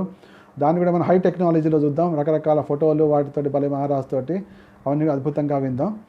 సో అక్కడ బలి మహారాజు కాబట్టి అందరు కూడా మీ క్యాలెండర్లలో అన్ని రాసి పెట్టుకోండి. వామన విజయం ఉంది, వామన విజయం వినాలి. అందరూ కూడా మీ బంధువుల మిత్రులు కూడా అందరికీ తెలియజేయండి ఈ విషయం గురించి. వేరే కార్యక్రమాలు ఏమున్నప్పుడు కూడా అన్ని పక్కా పెట్టేసి 2 గంటల పాటు 7 నుంచి 9 దాకా చక్కగా వామన జయంతి వామన విజయం గురించి తెలుసుకుందాం. అది పరమ మంగళకరమైంది. మనం చేపట్టే కార్యాలన్నీ కూడా విజయవంతమైతాయి, శుభప్రదంగా అవుతాయి. కాబట్టి వామన విజయాన్ని మనం తప్పకుండా చదవాలి. అయితే అక్కడ వామనుడు వచ్చాడని తెలిసినప్పటికీ కూడా ఈ భీష్ముడు బలి మహారాజు దానం చేయడం సిద్ధపడ్డాడు, అంటే తన ప్రాణత్యాగం చేయడం సిద్ధపడ్డాడు. కాబట్టి అక్కడ మహాజనుడులాగా వర్ణించబడ్డాడు. అయితే ఇక్కడ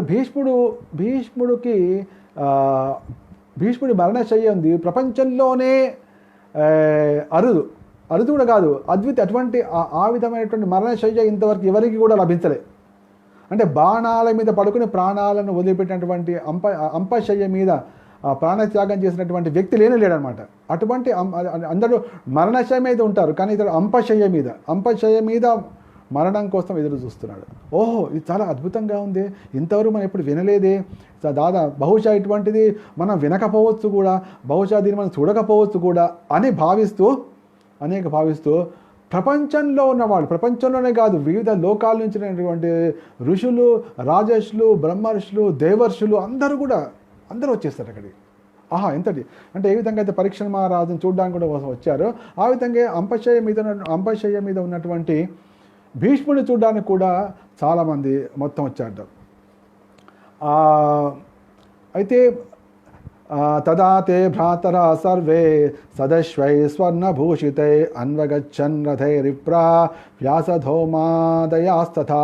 అప్పుడు ధర్మరాజు తన సోదరులందరితోటి, తర్వాత వ్యాసధౌమ్యాది ఋషులందరినీ వెంట పెట్టుకుని శ్రీకృష్ణుడితో పాటుగా, అంటే శ్రీకృష్ణుడు వెళ్తున్నట్టు వాళ్ళతో పాటు. అయితే అప్పుడు శ్రీకృష్ణుడు కూడా అర్జునుడితో పాటు, అంటే శ్రీకృష్ణార్జున ఎప్పుడు యుద్ధం చేయాలన్నా లేకపోతే ఎవరైనా కలవాలన్నా అన్ని కూడా కృష్ణార్జున ఎప్పుడు కలిసే ఉంటారు. అందుకోసం భగవాన్ అపి విప్రశ్చే రథేన ధనంజయ అంటే ధనంజయుడితో అర్జునుడితో పాటుగా వెళ్ళాట. ఆ విధంగా ధర్మరాజు తన బంధువులతోటి, తర్వాత సోదరులతోటి, కృష్ణుడితోటి, వ్యాసాదులతో వెళ్తే ఏ విధంగా అయితే కుబేరుడు తన అనుచరులతో వెళ్తుంటాడో ఆ విధంగా ఘనంగా కనిపించాడు అని చెప్పి ఇక్కడ సూత గోస్వామి చెప్తున్నాడు. దృష్ట్వా నిపతితం భూమౌ దివశ్చ్యుతమివామరం ప్రణేమో పాండవా భీష్మం సానుగా సహచక్రిణా. ఆ విధంగా వెళ్ళారు. మొత్తం కురుక్షేత్రం మొత్తం ఖాళీగా ఉంది. ఒకే వ్యక్తి ఇంకా ప్రాణాలతో మిగిలి ఉన్నాడు, అదే భీష్ముడు. అది కూడా అంపశయ్య మీద తన మృత్యువు కోసం ఎదురు చూస్తున్నాడు. మృత్యువు కోసం కాదు యాక్చువల్ ఎదురు చూస్తున్నది, ఎప్పుడైనా పోవచ్చు, కానీ కృష్ణుడి కోసం ఎదురు చూస్తున్నాడు. ఆ కృష్ణుడి కోసం ఎదురు చూస్తూ ఎప్పుడు వస్తుందా ఆ పుణ్య ఘడియ అని ఎదురు చూస్తున్నాడు అన్నమాట. అది అనమాట ఆ ఉత్తరాయణ పుణ్యకాలం కోసం ఎదురు చూస్తున్నాడు. ఆ ఉత్తరాయణ పుణ్యకాలం ఒక ఎత్తు, కృష్ణుడు సాక్షాత్తుగా ఉండడం ఇంకొక ఎత్తు, ఎదురు చూస్తున్నాడు అన్నమాట. కాబట్టి పాండవులందరూ వెళ్ళారు, కృష్ణుడు కూడా వెళ్ళాడు. ప్రణేమో పాండవ భీష్మం సానుగాహ సహచక్రిణ అందరూ వెళ్ళారు. వెళ్ళి ఆ భీష్మాచార్యులు చుట్టూరా కూర్చున్నట్ట. ఆయన మొత్తం ఇట్లా పడి ఉన్నారు.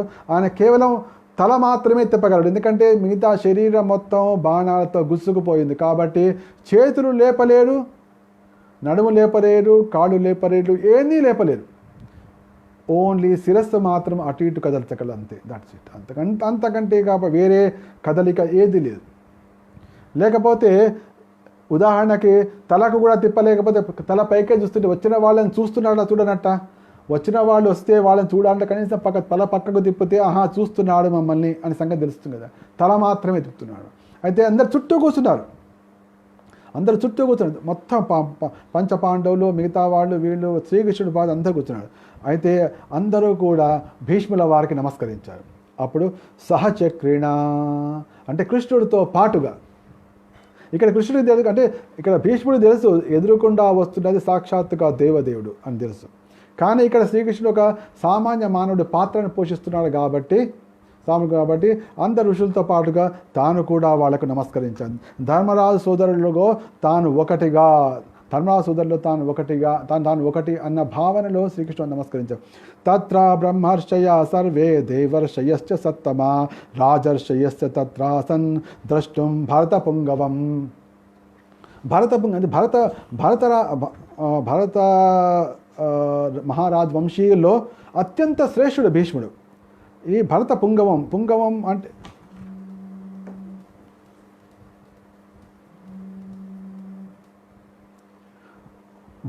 ద్రష్టం భరత పుంగవం. ఈ ద్రష్టం భరత పుంగవం అంటే భరత వంశీయులో చాలా శ్రేష్ఠుడు అయినటువంటి అటువంటి భీష్ముల వారు చూడడం కోసం బ్రహ్మర్షయ సర్వే దేవర్షయశ్చ సత్తమా రాజర్షయశ్చ తత్రాసన్ అందరూ వచ్చారట అక్కడికి. ఎంతోమంది అంటే దేవర్షి అంటే అందరూ కూడా దేవర్షులు, బ్రహ్మర్షులు, రాజర్షులు, విశ్వంలోని మహాత్ములందరూ కూడా అక్కడికి వచ్చారట. ఎవరు అంటే ఈయన మహానుభావుడు, ఈయన సామాన్యుడు కాదు. ఈయన సామాన్యుడు. దాదాపు ఆయన జీవించింది దాదాపు 125-130 సంవత్సరాల పైన, 130-140 సంవత్సరాల పైన ఆయన చాలా కాలం జీవించాడు, చాలా విస్తృతంగా. అంటే దాదాపు 125 సంవత్సరాల పైచిలుకు ఆయన జీవించినట్టుగా భారతంలోంచి మనం కాలగణన చేస్తే కనిపిస్తుంటుంది. అయితే భీష్ముడి యొక్క భీష్ముడు పేరు దేవవ్రతుడు కానీ భీషణమైన ప్రతిజ్ఞ చేయడం వల్ల భీష్ముడు అంటే ఏంటి, నేను ఎట్టి పరిస్థితుల్లో వివాహం చేసుకోను అనే భీషణమైన ప్రతిజ్ఞ చేశాడు కాబట్టి భీష్ముడు అనే పేరు వచ్చింది. ఈ భీష్మ పితామహుడు పాండవులకి కౌరవులకి తాతగారు.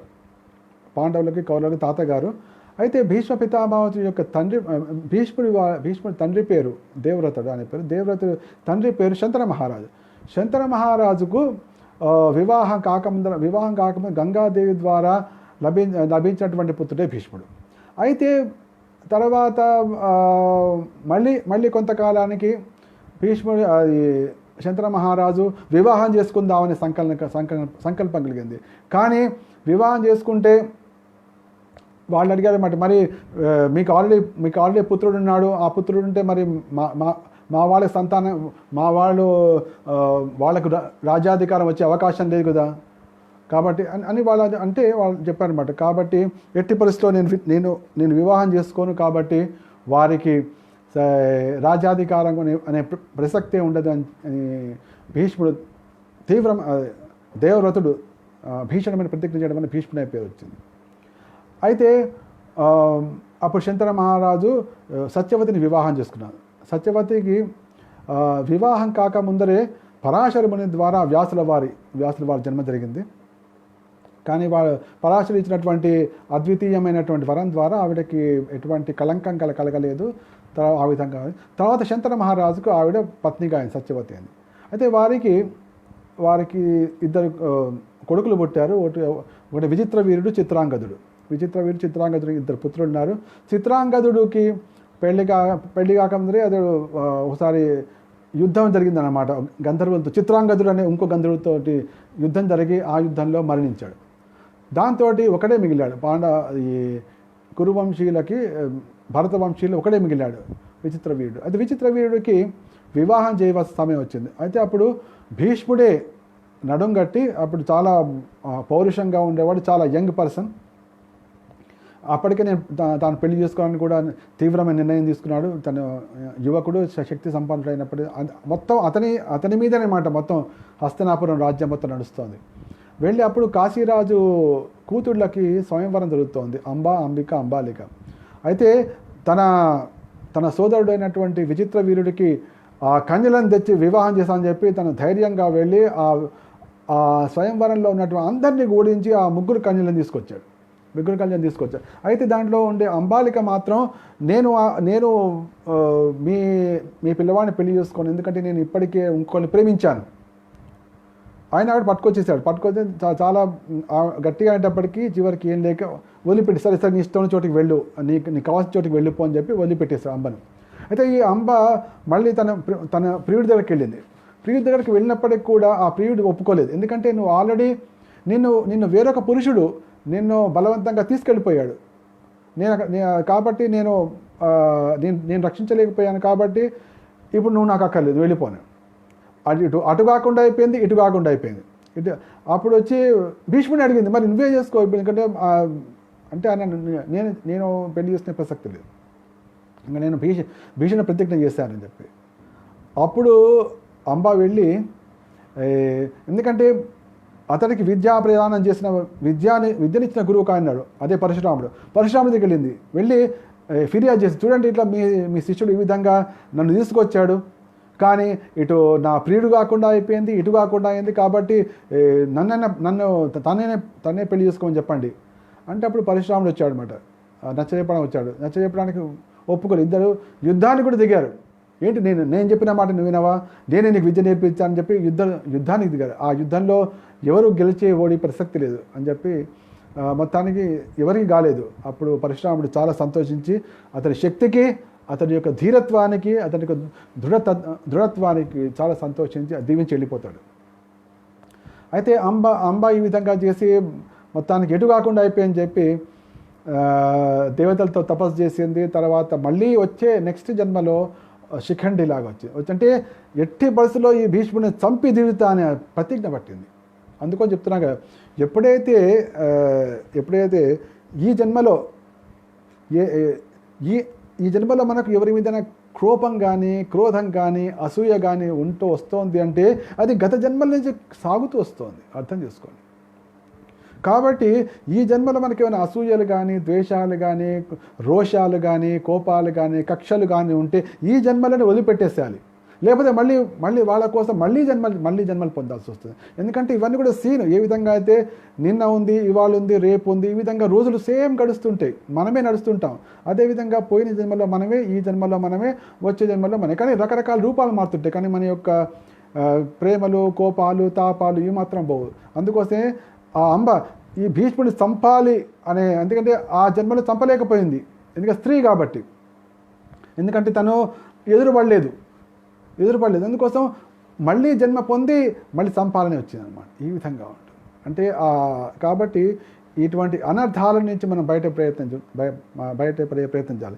అనర్థోపశమనం సాక్షాత్ భక్తి యోగం అదోక్షజి లోకస్య అజానత్వ విద్వాం చక్రే శాత్వ సంవిధం. ఈ అనర్థాలు పోవడం. అదేవిధంగా యశ్యా వై శ్రూయమ దాని ముందర ఒక శ్లోకం ఉంది.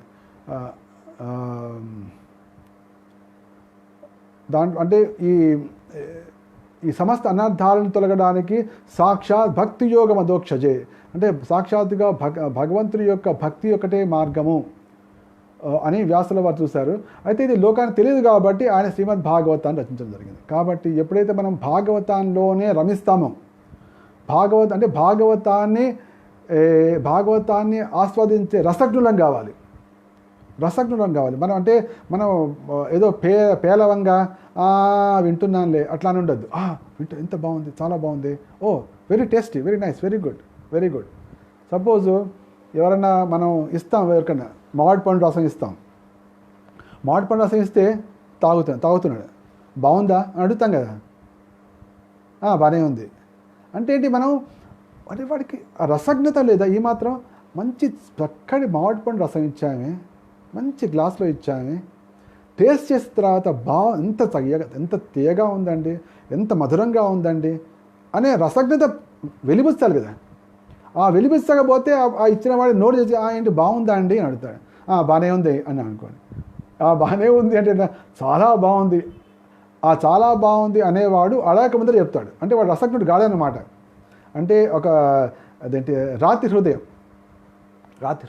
కానీ మనం భాగవతాన్ని అట్లా ఉండద్దు. మనం రసజ్ఞత ఉండాలి, భావుకులమై ఉండాలి. అంటే భావాలు ఉండాలి మనకంటే. కృష్ణుడితోటి ప్రేమమయ సంబంధం, కృష్ణుడిని పుత్రుడిగా భావించడం, కృష్ణుని మిత్రుడిగా భావించడం, కృష్ణుడిని బంధువుగా భావించడం, కృష్ణుని ప్రభువుగా భావించడం, కృష్ణుడిని పతిగా భావించడం, ఈ విధంగా నానా రకాల ఎందుకంటే కృష్ణ భక్తి భావన, కృష్ణ భక్తి అంటే భక్తి రసామృతం. ఇది యాక్చువల్గా కృష్ణ భక్తి రస భావన. అదంటే మనం పేలవంగా ఉండద్దు, ఎండిపోయిన మానులాగా ఉండద్దు మన హృదయం. అప్పుడే చిగురించి మొత్తం పూలతోటి పళ్ళతోటి నిండినటువంటి చెట్టులాగా ఉండాలి. అద్భుత సుగంధమైన పుష్పాలతో నిండినటువంటి ఆ విధంగా ఉండాలి. రసజ్ఞత ఉండాలి, దాంట్లో భావుకులమై ఉండాలి. అయితే అటువంటి వాళ్ళకి అటువంటి భావన ఉంది కాబట్టి నేను ఇక్కడ చెప్తున్న విషయం ఏంటంటే, ఎప్పుడైతే ఈ భాగవతాన్ని మనం ఈ రసభావంతో రసజ్ఞతతోటి భావుకులమై అధ్యయనం చేస్తామో, లేకపోతే చర్చించుకుంటామో, వింటామో, అప్పుడు అనర్థాలు తొలగిపోతుంది. అంటే ఏంటి, ఈ జన్మ అంటే అనేక జన్మల నుంచి వస్తున్నటువంటి వాసనలు, అనేక జన్మల నుంచి వచ్చిన కక్షలు, మనకు భావనలు, కోపాలు, ఇవన్నీ కూడా ఇక్కడే మనం వదిలిపెట్టే అవకాశం ఉంటుంది. కనీసం సగం తగ్గించుకునే అవకాశం ఉంటుంది. కనీసం ఈ జన్మలో సగం తగ్గించుకున్నా వచ్చే జన్మలో ఇంకో సగం తగ్గించుకుంటే ఇంకో 2-3 జన్మల్లో భగవద్ధామానికి వెళ్ళొచ్చు. అలా కాకుండా ఆ సగం తెచ్చిన వాటికి ఇంకా వాటిని జోడించి ఇంకా వెళ్తే ఇంకా ఎక్కడ ఉంటుంది? అటువంటి జీవితాన్ని ఎప్పుడు చేసుకోవద్దు. అందుకోసం భాగవతం ఇక్కడ అంబ ఈ విధంగా వచ్చింది. ఏంటి, మళ్ళీ తదుపరి జన్మలో శిఖండి రూపంలో వచ్చింది అని తపస్సు కూడా చేసింది అనమాట. తపస్సు చేసి ఒక వరాన్ని పొందింది. వరాన్ని ఏంటంటే ఒక దేవతలకు వరాన్ని కూడా ఇచ్చారు, ఒక పుష్పహారాన్ని కూడా ఇచ్చారట. ఆ పుష్పహారాన్ని ఇచ్చారు. ఎవరైతే ఆ పుష్పహారాన్ని వేసుకుంటారో వారు భీష్ముడిని చంపగలరు. కానీ తన స్త్రీ కాబట్టి ఆ కార్యం చేయలేకపోయింది. ఈ విధంగా ఆ కక్షతోటి ఆ కక్షతోటి మళ్ళీ జన్మలో శిఖండిలాగా వచ్చింది. అయితే వీరుడుగా కనుక అయ్యుంటే ఎంతటి వీరుడైనా కూడా భీష్ముడు ముందర నిలబడలేడు, నిలబడే అవకాశమే లేదు. కాబట్టి భీష్ముడిని చంపాలిగా మరి ఇప్పుడు. అందుకోసం పేడిలాగా అంటే స్త్రీ కాదు, ఎప్పుడైతే ఆ శిశువు జన్మించిందో వైద్యుడు నిర్ణయించలేకపోయింది, స్త్రీనా పురుషుడా నిర్ణయించలేకపోయారు అన్నమాట. నపుంసకం ఆ విధంగా వచ్చి తర్వాత పురుషుడిలాగా అయ్యాడు, అంతే అయింది. కానీ మొట్టమొదటి మాత్రం స్త్రీలాగా ఉన్నాడు. కాబట్టి ఇది భీష్ముడు తెలుసు, ఇతడు పురుషుడు అయినప్పటికీ కూడా ఇతడు నపుంసకుడు అని చెప్పి తెలుసు. కాబట్టి ఎదురుగుండా అలాగానే మాత్రం పక్కకి వెళ్ళిపోయాడు. అందుకోసం 10 రోజులు ఏ విధంగా చేశారంటే పాండవులకు ఉక్కిరిబిక్కిరి అయిపోయింది. పాండవులు ఉక్కిరిబిక్కిరి ఏం చేయాలో అర్థం కావట్లేదు. ఎందుకంటే భీష్ముడు తన ఆయుధాలు పడేస్తే కానీ ముందుకు వెళ్ళే అవకాశం లేదు. అది పరిస్థితి. మరి ఏం చేయగలరు అంటే కృష్ణుడు అంటే రహస్యం తెలుసు కాబట్టి ఇది పంపించాడు అనమాట. అంటే అదే కాకుండా ఏంటి ఆ ప్రతిజ్ఞతోటి ఆ కక్షతోటి తపస్సు చేసి మరీ వచ్చింది, వచ్చాడు ఆ శిఖండి చంపాలి అని వచ్చాడు. కాబట్టి దాన్ని అనువుగా శ్రీకృష్ణుడికి ముందు అన్ని తెలుసు కాబట్టి ముందు పెట్టి ఆ విధంగా భీష్ముడికి ముందు చెప్పాడు. భీష్ముడు ఆ బాణాలని పక్క పడేస్తాడు, వెనక్కి తిరిగాడు. కానీ అర్జునుడు ఒక్క క్షణం కూడా ఆలస్యం చేయకుండా మొత్తం శరీరం మొత్తం బాణాలు తిప్పేశాడు, పడిపోయాడు. ఇదన్నమాట దాని పెద్ద రహస్యం.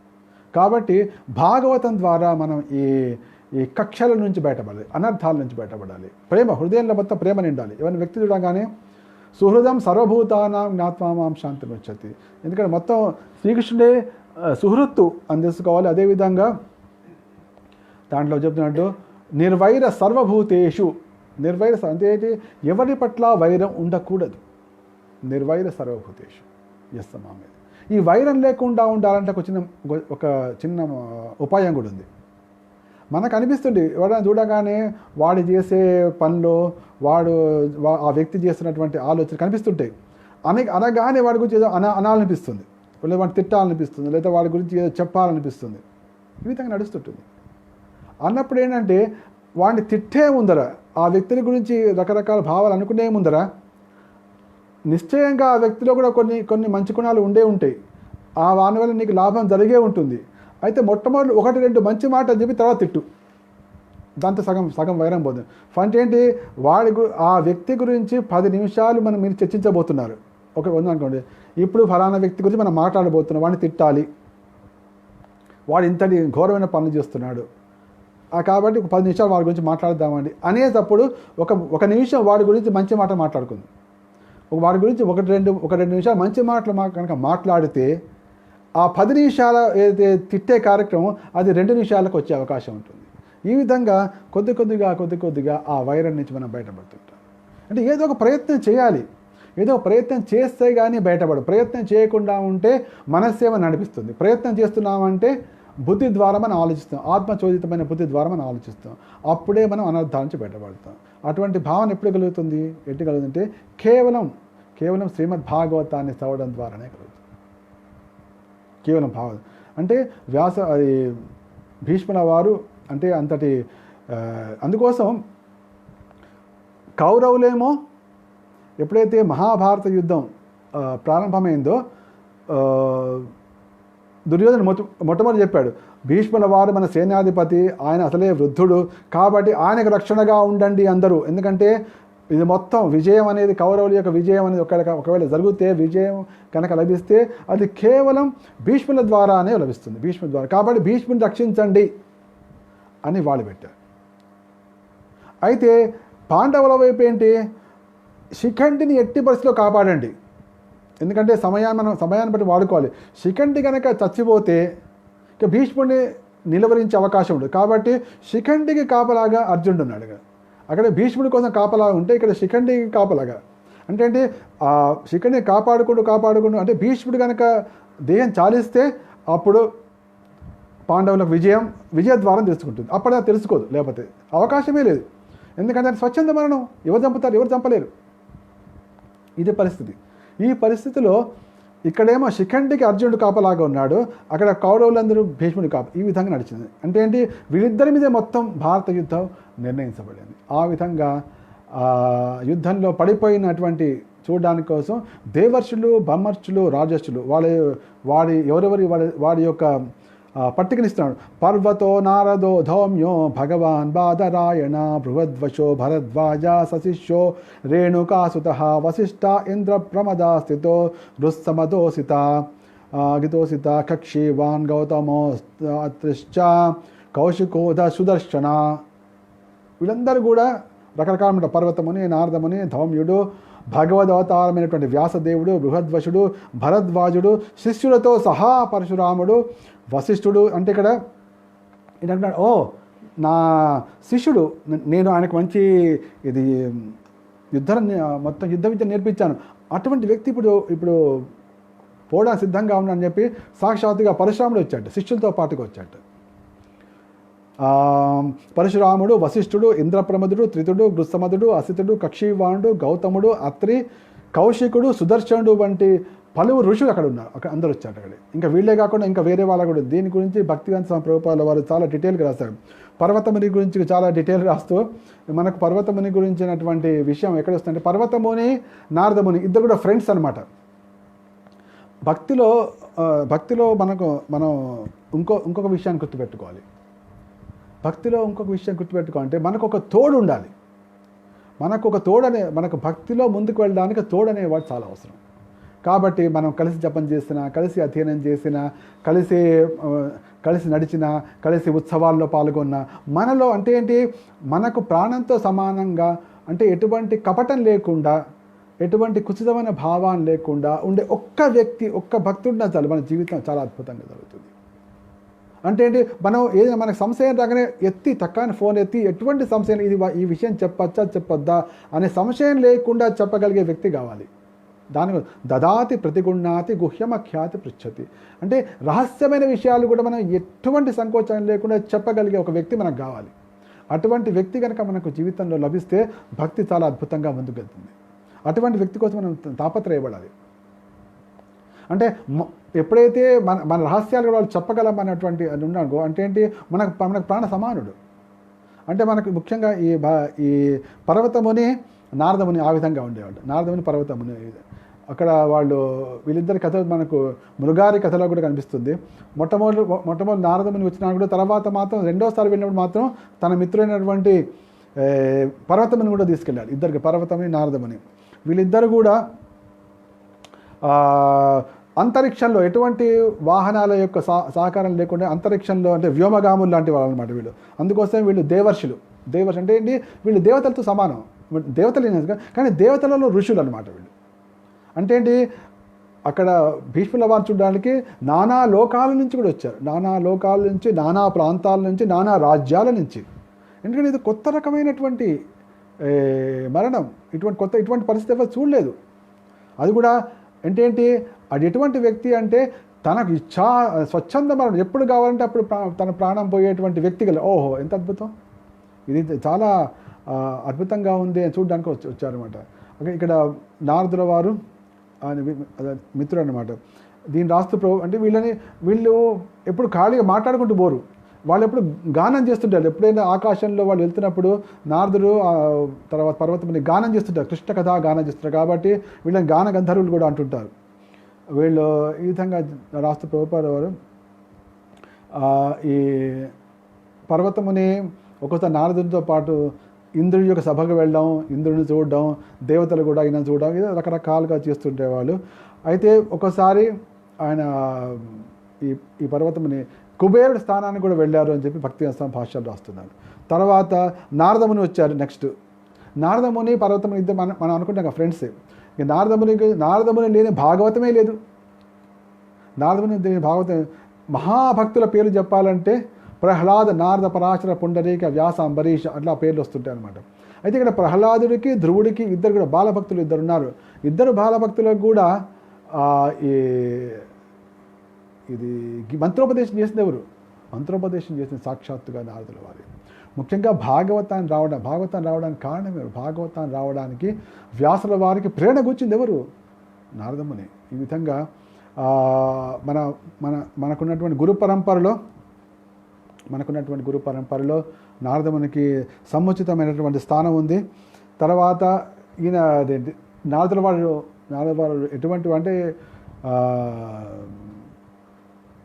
ఇది సాక్షాత్తుగా శ్రీకృష్ణుడికి తనేటువంటి వసుదేవుడికి కూడా బోధ చేశాడు. సాక్షాత్తుగా వసుదేవుడు కూడా ఇది మనకు దశమస్కందంలో వస్తుంది. తర్వాత ధౌమ్యుల వారు కూడా వచ్చాడు. ధౌమ్యులు సాక్షాత్తుగా కౌరవుల పాండవుల పురోహితుడు, ముఖ్యంగా పాండవుల పురోహితుడు. ఆయన సంస్కార కర్మలన్నీ కూడా పాండవులు చిన్నప్పటి నుంచి కూడా ఆయన ధౌమ్యుల వారు చేశారు. తర్వాత ఎప్పుడైతే వీళ్ళు అడవికి వెళ్ళినప్పుడు వాళ్ళకి సర్వదా వాళ్ళకి ధర్మోపదేశాలు చేస్తూ మార్గోపదేశం చేస్తూ ధౌమ్యుల వారే పక్కన ఉన్నారు. వాళ్ళు ముఖ్యంగా అజ్ఞాతవాస సమయంలో ఏ విధంగా జీవితాన్ని గడపాలి, ఎంత సావధానంగా ఉండాలి అనే విషయం గురించి కూడా ధర్మోపదేశాలు చేసినట్టు మనకు అనిపిస్తుంది.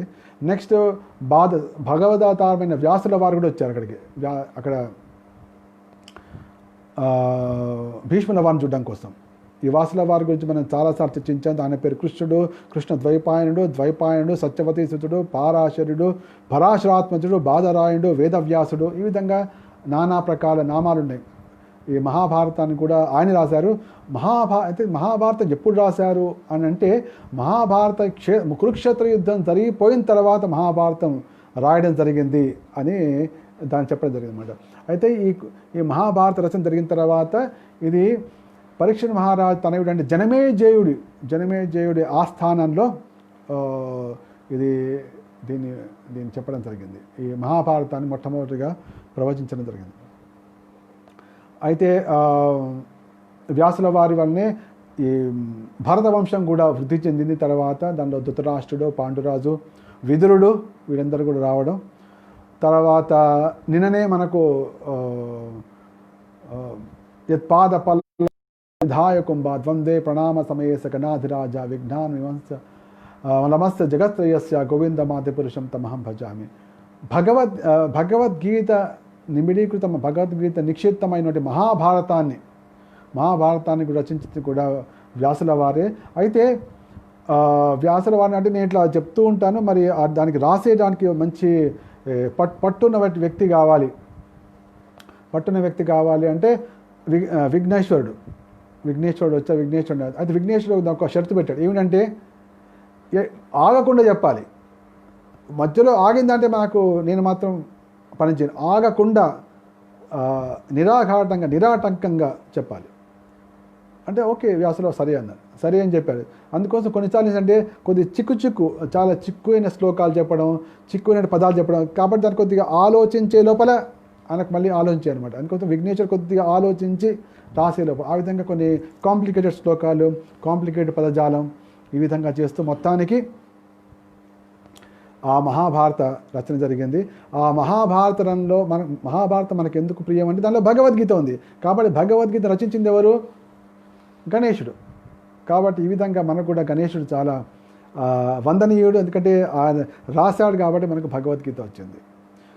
యత్పాద పల్లవ యుగం వినిధాయ కుంభ ద్వంద్వే ప్రణామ సమయేశ గణాధిరాజ అంటే అంటే అందరూ కలిసి ఆయనకు విఘ్నాధిపత్యం ఇచ్చారు. ఆ విఘ్నాధిపత్యం ఇచ్చి కరెక్ట్ విఘ్నాధిపత్యం అయితే వచ్చేసింది, కానీ విఘ్నాలను తొలగించే శక్తి కావాలి కదా. కాబట్టి అవునండి, నాకైతే పోస్ట్ అయితే ఇచ్చేశారు, కానీ నాకు ఆ శక్తి కావాలి కదా. మరి నేను చేస్తున్నాను అంటే నా తొండం మీద నా ఏదైతే వినిధాయ కుంభ తన దంతాల మీద శ్రీకృష్ణ యొక్క పాదపద్మాలను నిలుపుకొని ఆయన పూజిస్తుంటాడు అన్నమాట. తనకు ఆ విఘ్నాలను తొలగించే శక్తిని పొందుతూ ఉంటాడని చెప్పి అద్భుతంగా మనకు దాంట్లో భగవద్ చెప్పబడింది. ముఖ్యంగా మనకు దీంట్లో కూడా వినాయక చవితి వ్రతంలో కూడా వస్తుంది. ఈ అపవాదు తొలగాలి అంటే ఏంటి, మళ్ళీ కృష్ణుడి దగ్గర రావాల్సిందే. అపవాదు తొలగాలి అంటే మళ్ళీ కృష్ణుడు, ఎందుకంటే అందరూ అది చదువుతుంటారుగా, ఎవరైతే వినాయక చతుర్థి రోజు చంద్రవంకం చూస్తారో వారికి నీలాపనిందలు కలుగుతాయి అంటే కృష్ణుడే దానికి ఓకే. శమంతకమణి కథ ఉంది కదా, అంటే కృష్ణుడు రావాల్సిందే. సర్వదేవ నమస్కారం కేశవం ప్రతి గచ్చతి. మళ్ళీ కృష్ణుడు రావడం, కృష్ణుడి యొక్క శమంతకమణి కథ, ఆ శమంతకమణి కథని ఎవరైతే చదువుతారో వారికి ఎటువంటి నిందాప నిందలు జరగవు, వారికి ఎటువంటి అపవాదులు జరగవని కూడా మనకు కనిపిస్తుంటుంది. కాబట్టి కృష్ణ భక్తులు అందరూ కూడా ముఖ్యంగా వినాయక చవితి రోజు, అంటే నిన్న చదువులు నాకు తెలియదు, కానీ వాళ్ళందరూ మాత్రం శమంతకమని కథని మాత్రం దశమస్కందంలో వస్తుంది, అది తప్పకుండా చదవాలి. ఆ విధంగా మనం కృష్ణుని గుర్తు చేసుకుంటున్నాం. తర్వాత పార్వతీదేవి ఇచ్చినటువంటి శాపాన్ని కూడా ప్రతిహారం చేస్తున్నాం. తర్వాత బృహదశ్వుడు వచ్చాడు, తర్వాత భరద్వాజుడు, ఈ తర్వాత భరద్వాజు, తర్వాత పరశురాముడు కూడా అనమాట. దీనిలో భరద్వాజుడు అంటే ఈ సప్తర్షుల్లో భరద్వాజుడు సప్తర్షుల్లో ఒకడు అనమాట. అందుకోసం భారద్వాజ గోత్రం ఉంటుంది చాలామందికి. అంటే ఈ సప్తర్షులు ఒక ఆయన మహానుభావుడు.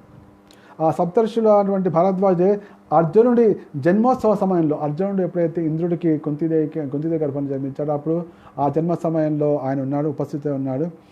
ఈ భరద్వాజుడు గంగా తీరంలో చాలాసార్లు తపస్సు చేసినట్టు కూడా చెప్పబడుతోంది. అయితే ఎప్పుడైతే ఒకసారి గంగా నదిలో తపస్సు చేస్తున్నప్పుడు ఒక ఘృతాచి అనే అపసర చూసినప్పుడు ఆయనకి వీరస్ఖలనం జరిగింది. అయితే మహానుభావులు వీర్యాన్ని అట్లా వృధాపసరు కాబట్టి ఆయన ఆ వీర్యాన్ని ఒక కుండలో పెట్టి ఉంచడం ద్వారా అయితే ఆ కుండలోనే ద్రోణుడు జన్మించాడు, కుంభసంభవుడు కాబట్టి ద్రోణుడు సాక్షాత్తుగా భరద్వాజుని పుత్రుడు అని చెప్పడం జరుగుతుంటుంది. ఆయన కూడా వచ్చాడు అక్కడ భీష్ముల వారి చివరి సమయం చూడడం కోసం. తర్వాత పరశురాముడు వచ్చాడు. పరశురాముడు యొక్క అంటే శక్త్యావేశ అవతారం సాక్షాత్. పరశురాముడు ఎప్పటి నుంచి ఉన్నాడు? పరశురాముడు రామావతారంలో ఉన్నాడు, తర్వాత కృష్ణావతారంలో ఉన్నాడు, తర్వాత అంతకు ముందర అవతారంలో ఉన్నాడు. ఎప్పుడైతే క్షత్రియులు వేసినప్పుడు అప్పుడు అంటే ఎంతమంది రామావతారానికి ముందర నుంచి ఉన్నాడు. ఈ విధంగా ద్వాపర యుగం చివరి వరకు వచ్చాడు. తర్వాత ఈ పరశురాముడే భీష్ముల వారికి కూడా యుద్ధ విద్యను నేర్పించడం జరిగింది. ఇవన్నీ కార్యక్రమాలు అక్కడ అటువంటి మహాను వచ్చారు. తర్వాత ధర్మరాజు పట్టాభిషేక సమయంలో కూడా పరశురాముడు ఉన్నట్ట అని ఇక్కడ ప్రభుపాల వారు రాస్తున్నారు. ముఖ్యంగా రామచంద్రుని చూశాడు, తర్వాత శ్రీకృష్ణుడు వివిధ కాలంలో చూశాడు. ఆయన శ్రీరామచంద్రుడిని సాక్షాత్తుగా భగవంతుడిగా అంగీకరించాడు. ఎప్పుడైతే శ్రీరామచంద్రుడు శివధనుస్సును భంగపరిచాడో అప్పుడు కోపం వచ్చింది పరశురాముడు. ఏమిటి శివధనుస్సును భంగపరుస్తావు అంటే నువ్వే మహానుభావుడు అంటే అప్పుడు శ్రీరాముడు తన సాక్షాత్తుగా భగవంతుడిని చూపించడం, అప్పుడు ఈయన సాక్షాత్గా దేవుడిని గుర్తించడం, ఆ విషయాన్ని కూడా మనకు రామాయణంలో మనకు వస్తాయి. తర్వాత ఇందాకనే మనం చర్చించుకున్నాం కూడా భీష్ముడికి పరశురాముడికి కూడా యుద్ధం జరిగింది, కానీ ఇద్దరు కూడా చాలా తర్వాత శాంతించారు. తర్వాత వశిష్ఠ మహాముని కూడా వచ్చారు అక్కడికి. వశిష్ఠ మహాముని అంటే సాక్షాత్తుగా రాముల వారికి గురువు. యోగ వాసిష్టం అనే పుస్తకం కూడా ఉంది. దాంట్లో అంటే ఏంటి, రాముడికి జ్ఞానబోధ చేసినటువంటి గురువు అని చెప్పి దాంట్లో వస్తుంది. అంటే ఏంటి, వశిష్ఠుడు చాలా బ్రహ్మర్షి అప్పటి నుంచి నడుస్తుంది. వశిష్ఠుడికిను విశ్వామిత్రుడికి చాలా యుద్ధం కూడా జరిగింది, చాలా కాలం వాళ్ళ మధ్య పోటీ జరిగింది. ఇవన్నీ కూడా మనకు మహాభారతంలో కూడా వస్తుంటే, తర్వాత రామాయణంలో కూడా మనకు విస్తృతంగా దీని యొక్క చరిత్ర వస్తుంది. తర్వాత ఇంద్రప్రమదుడు వచ్చాడు. తర్వాత త్రితుడు అనే మహనీయుడికి వచ్చే దాంట్లో. అయితే త్రితుడు అనే ఆయన ప్రజాపతి అయిన గౌతముని ముగ్గురు పుత్రుల్లో ఒకట. గౌతముడికి ముగ్గురు పుత్రులు, ఒకడేమో ఏకతుడు, ద్వితుడు, త్రితుడు. ఈ త్రితుడు అనే ఆయన మహా దేవర్షి, అయితే కాదు బ్రహ్మర్షి. అయితే ఈ సప్త ఋషులలో వర్ణలోక అయితే ఇక్కడ భక్తివేదాంత ప్రభుపాల వారి దీని గురించి వివరణ రాస్తూ ఈయన భారతదేశంలో ఉండడం కాకుండా ఆ సమయంలో అంటే ప్రపంచవ్యాప్తంగా అప్పుడు ఏకఛత్రాధిపత్యం ఉండేది. అంటే వేరే చోట్ల అనేక దేశాల్లో కూడా మానవులు ఉన్నారు, అక్కడ సంస్కృతి నడుస్తోంది. ఆ సమయంలో ఐరోపా దేశాలలో ఏదైతే తత్వం ఉందో ఆత్మతత్వము తర్వాత విస్తృతంగా చేస్తారో ఆ చేసినటువంటి ఎవరి వ్యక్తి అంటే ఈ త్రితుడు అని చెప్పి మనకి ఈ మధ్య కనిపిస్తోంది. ఈ త్రితుడు ఆ ఐరోపా ప్రాంతాల్లో ఉండేవాళ్ళు. ఆయన ఆధ్వర్యంలోనే వేద నాగరికత అక్కడ విస్తరించింది అని చెప్తున్నారు. తర్వాత వృత్సమధుడు అని ఆయన కూడా వచ్చాడు. ఈయన స్వర్గలోకానికి చెందినటువంటి ఒక ఋషి. ఇది అంటే ఎట్లా ఉండంటే స్వర్గంలో కూడా ఋషులు ఉండేవాళ్ళు. ముఖ్యంగా ఈయన ఇంద్రుడి యొక్క గురువు బృహస్పతి. అయితే ఈ వృత్సమధుడు బృహస్పతికి మంచి ఫ్రెండ్షిప్ అనమాట, చాలా ఫ్రెండ్. ఎందుకంటే ఇద్దరు కూడా ఋషులు కాబట్టి వాళ్ళిద్దరు కూడా కలిసిమెలిసి చాలా ఉండాలి. చూడ్డానికి కూడా ఈ వృత్సమధుడు చూస్తే ఇంద్రులాగానే ఉండేవాట. ఒక్కోసారి ఏంటంటే కొంతమంది శత్రువులు ఒక్కోసారి ఈ వృత్సమధుడిని చూసి ఇంద్రుడు అనుకుని బంధించడం కూడా జరిగింది. ఆ విధంగా కొన్ని కార్యక్రమాలు జరిగింది చెప్తున్నారు ప్రభుపాల వారు ఇక్కడ. తర్వాత అసితుడు అనే ఋషికుడు వచ్చాడు. తర్వాత కక్షీవాణుడు, తర్వాత అత్రి మహాముని గొప్పతనం ఏంటంటే అత్రి మహాముని బ్రహ్మదేవుడి యొక్క మానసపుత్రుడు. ఇప్పుడు ఎవరికైనా పుత్రుడికి జన్మ ఇవ్వాలంటే దానికి రథ సంభోగం అవన్నీ చేయాల్సి వస్తుంటుంది. కానీ బ్రహ్మదేవుడు తన మనసులో సంకల్పించడం ద్వారా, తన మనసు ద్వారానే ఆయన సంతానాన్ని ఉత్పన్నం చేసేవాడి కోసం అటువంటి మానసపుత్రుల్లో అత్రి. తర్వాత కౌశికుడు, తర్వాత సుదర్శనుడు అంటే ఇక్కడ సాక్షాత్తుగా శ్రీకృష్ణ భగవానుడికి ఉన్నటువంటి ఆయుధం.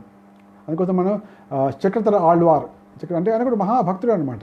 ఆ సుదర్శన చక్రం కూడా అక్కడికి రావడం జరిగింది. వీళ్ళే కాకుండా అన్యేచ మునయో బ్రహ్మరాదాదయో మలా శిష్యైరుపేత జగ్మోర్ కశ్యపాంగేర సాధయ. తర్వాత శుకదేవ్ గోస్వామి వంటి వారు, తర్వాత పలువురు ఇతర మహాత్ములు, తర్వాత కశ్యప అంగీరసాదులు వచ్చారు. అంటే అక్కడ శుకదేవ్ గోస్వామికి వచ్చాడు. ఇక్కడ శుకదేవ్ గోస్వామి, తర్వాత కశ్యపుడు. అంటే కశ్యపుడు ఎంతటి మహాశక్తి సంపన్న అంటే ఈ కశ్యపుడే ఈ ప్రపంచంలో ఈ జగత్తులో కనిపించే దేవదానవుల తండ్రి కశ్యపుడే. అదితి ద్వారా దేవతలు వచ్చారు, దితి ద్వారా అసురులు వచ్చారు, దానవులు వచ్చారు. అంతేకాకుండా దక్షిణ యొక్క ఇతర సంతానం కూతుల ద్వారా అతడు నానా రకాల జీవజాలాన్ని కూడా కష్టపడి అందరినీ సృష్టించడం జరిగింది. అంటే ఈ సృష్టి విస్తరించడానికి కష్టపడి మహా కారణభూతుడు.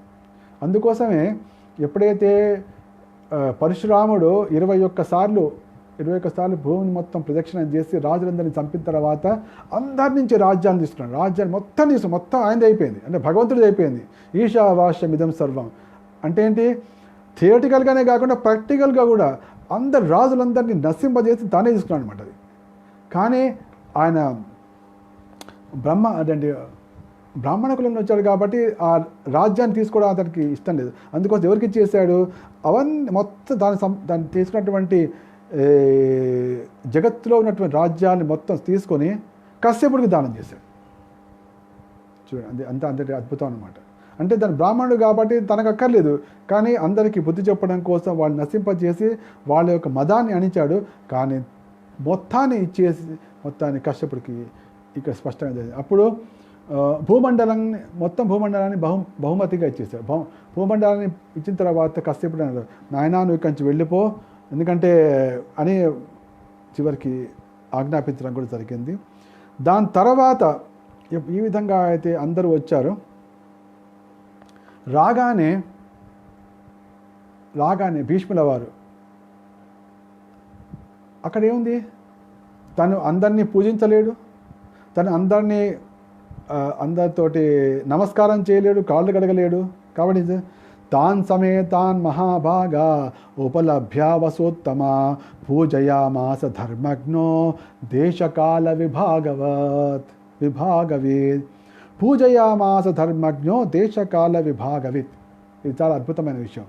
అక్కడ తాన్ సమేతాన్ మహాభాగా, ఈ విధంగా మహానుభావులు దేశ విదేశాల నుంచి మొత్తం నానా రకాల లోకాల నుంచి అందరిని రాగానే అందరినీ కూడా మంచి మాటలతోటి, మంచి చూపుతోటి, అంటే మన చూపులోనే ఉంటుంది, మనం విసుక్కుంటున్నామా, కోపంగా చూపిస్తున్నామా, ప్రేమ చూపిస్తున్నామా అనేది కూడా మన కళ్ళలోనే ఉంటుంది. ఆయన చూపు చక్కగా ఉంది. మన దేహ స్వాధీనంలో లేదు. భీష్ముల వారికి దేహ స్వాధీనంలో లేదు, కానీ మనసు స్వాధీనంలో ఉంది. ఎందుకంటే ఆ మనస్సు మొత్తం కృష్ణుడు నిండున్నాడు. మనస్సు మొత్తం కృష్ణుడు నిండున్నాడు. వరం వల్ల తనకు ప్రాణం ఎట్లాగూ పోదు. తనకున్నటువంటి వరం వల్ల ప్రాణం పోయే ప్రసక్తే లేదు. దేహానికి కొద్ది కష్టాలు కలిగే అవకాశం ఉండొచ్చు, కానీ ప్రాణం పోయే ప్రసక్తి లేదు. ఎందుకంటే తనకు ఆ వరం ఇవ్వబడింది. కాబట్టి అతనికి ప్రాణభయం లేదు. శరీరానికి కొంచెం తాపం కలుగుతుండవచ్చు, కానీ ఆయన ఆ తాపాన్ని పట్టించుకోలేదు. మనస్సులోనేమో కృష్ణుని పెట్టుకున్నారు, హృదయంలోనేమో తన బుద్ధిలోనేమో పూర్తిగా నిశ్చయం ఉంది. ఎందుకంటే నాకు మరణం ఎట్లా రాజు, ఎన్ని బాణాలు గుచ్చుకున్నా మరణం మాత్రం రాజు, ఎప్పుడు కావాలంటే అప్పుడు పోతుంది. కాబట్టి మరణ భయం లేదు, తర్వాత శరీరం గురించిన చింత లేదు. ఈ కృష్ణుడు ఎట్లాగో వస్తాడు కాబట్టి ప్రశాంతంగా ఉండి పూజయామాస ధర్మజ్ఞో అంటే ఏంటి? సాధారణంగా ఎవరైనా కూడా దేహం ద్వారా, మనస్సు ద్వారా, వాక్కు ద్వారా మంచిగా సేవ చేయొచ్చు. అందుకోసం కాయేన వాచ మనసేంద్రియేవ అంటుంటారు. అందుకోసం అయితే ఇక్కడ మనసా వాచ కర్మణ, అంటే ఇక్కడ కర్మణ ఇక్కడ చేసే అవకాశం లేదు ఆయనకి, కానీ మనస తర్వాత వాక్కు ద్వారా. అందుకోసం పూజయామాస ధర్మజ్ఞుడు అంటే ధర్మాన్ని తెలిసినవాడు. ఇక్కడ ప్రభుపాలు ఎంత అద్భుతంగా రాస్తున్నాడంటే, అష్టవసురుల్లో శ్రేష్ఠుడైన భీష్ముడు అంతటా అతడు చేరిన మహాభాగులందరినీ సాదరముగా ఆహ్వానించను. ఆయన తన చూపు ద్వారానే, తన వాక్కు ద్వారానే అందరినీ ఆహ్వానించాడు. అంటే ఇక్కడ దేశకాల విభాగవిద్. అక్కడ పరిస్థితి ఏమిటి? పరిస్థితి అక్కడ ఏంటి? అందరికీ కాళ్ళు కడిగే పరిస్థితి? అందరూ ఒకళ్ళు కాళ్ళు కడదామన్నా కాళ్ళు కడిగించుకుంటారా ఎవరన్నా? లేదు. మరి అయినా కూడా గౌరవించాలి. ఎందుకో దేశకాల విభాగవిద్ ఇది చెప్తూ గొప్ప గొప్ప ఆచార్యులు, మతబోధకులు, లోక సంస్కర్తల వంటి వారు భీష్ముడు ఏ విధంగా చేశారో అదేవిధంగా దేశకాలానుసారం ధర్మాలను నెలకొల్పుతుంటారు అని చెప్పి ప్రభుపాద స్పష్టంగా రాశారు ఇక్కడ. అంటే భీష్ముడిని నేర్చుకోవాలి. ఇది భీష్ముడిని నుంచి మనం నేర్చుకోవాలి. అంటే ఆ పరిస్థితిలో గౌరవం ఇవ్వాలి, కానీ యథావిధిగా అది సాధ్యం కాదు. కాబట్టి అది దేశకాల విభాగవిద్ అన్నాడు. దీన్ని మనం అర్థం చేసుకోవాలంటే ప్రభుపాద వారిది మనకు చక్కటి ఉపమానం. ఆయన ఏంటి? పాశ్చాత్య దేశతారిణే నమస్తే సారస్వతే దేవే గౌరవాణి ప్రచారిణే నిర్విశేష శూన్యవాది పాశ్చాత్య దేశతారిణి. ఆయన పాశ్చాత్య దేశాలలో, ఎందుకంటే పాశ్చాత్య దేశాల్లో భక్తి అనే విషయమే తెలియదు వాళ్ళకి. పాశ్చాత్య దేశాల్లో భక్తి అనే విషయమే తెలియదు. పాశ్చాత్య దేశాల్లో మాంసభక్షణ లేకుండా ఆహారం అనేది లేదే తెలియదు వాళ్ళకి. మద్యపానం లేకుండా జీవనం అనేది ఉండదు. అటువంటి వాళ్ళకి విశుద్ధమైనటువంటి భక్తిని చెప్పాలి అక్కడ. కాబట్టి భక్తికి ఆయన సముచితమైన స్థానాన్ని ఇచ్చి అక్కడ కాలానికి తగ్గట్టుగా, అక్కడి పరిస్థితికి తగ్గట్టుగా అన్ని ధర్మాలను కూడా ఆయన చక్కగా నెలకొల్పాడు. ఉదాహరణకి తమ గురువు గారు చెప్పింది ఏంటి? 1,00,000 నామం జపం చేయాలి. ఎందుకంటే గౌడీ మఠంలో అందరికి కూడా 64 రౌండ్స్ జపం. కానీ ప్రభుపాల వారు అది చెప్పలేదు వాళ్ళకి. చెప్పకుండా 4వ వంతు చేయండి చాలు, ఆ పని నేను చూసుకుంటాను చెప్పి 4వ వంతు అంటే ఏంటి? ఆ పరిస్థితి అంటే ఏంటి? మనిషికి ఒక 5 నిమిషాలు కూర్చోవడమే కష్టం. అటువంటి వాడిని పాశ్చాత్య దేశాలు, అటువంటి వాళ్ళు కనీసం గంటన్నర సేపు కూర్చొని జపం చేయాలంటే సాధ్యం కాదు. 5-6 గంటలు జపం చేయడం ఇంపాసిబుల్, అసాధ్యం అవుతుంది. కాబట్టి ఆయన దేశకాలాలకు అనుగుణంగా ఆయన 16 చేయండి అని చెప్పాడు. ఇదే అనమాట. అంటే పూజ ధర్మజ్ఞో దేశకాల విభాగవిత్ అంటే ఇది అర్థం. ప్రభుపాల వారు మనం స్పష్టంగా చూసుకోవచ్చు. అదేవిధంగా మనం ఇప్పుడు భారతదేశంలో మనం చూస్తే సాధారణంగా మనకు యజ్ఞోపవీత ధారణ అంటే బ్రాహ్మణ దీక్ష అనేది ఓన్లీ పురుషులకు మాత్రమే ఉంటుంది. స్త్రీలకు అనేది అది ఊహించలేని స్థితి. కానీ పాశ్చాత్య దేశాల్లో మరి గుళ్ళు ఉంటాయి, గుళ్ళు కావాలి, మరి దాంట్లో బ్రాహ్మణులు ఉండరు. మరి లేనప్పుడు ఏం చేయాలి? అందుకోసం ఆయన ఆడవాళ్ళు కూడా బ్రాహ్మణ దీక్ష ఇచ్చేసారు. అంటే పరిస్థితి అక్కడ అవసరం. అది అంటే ఇది ఆచార్యులు మాత్రమే చేయగలరు.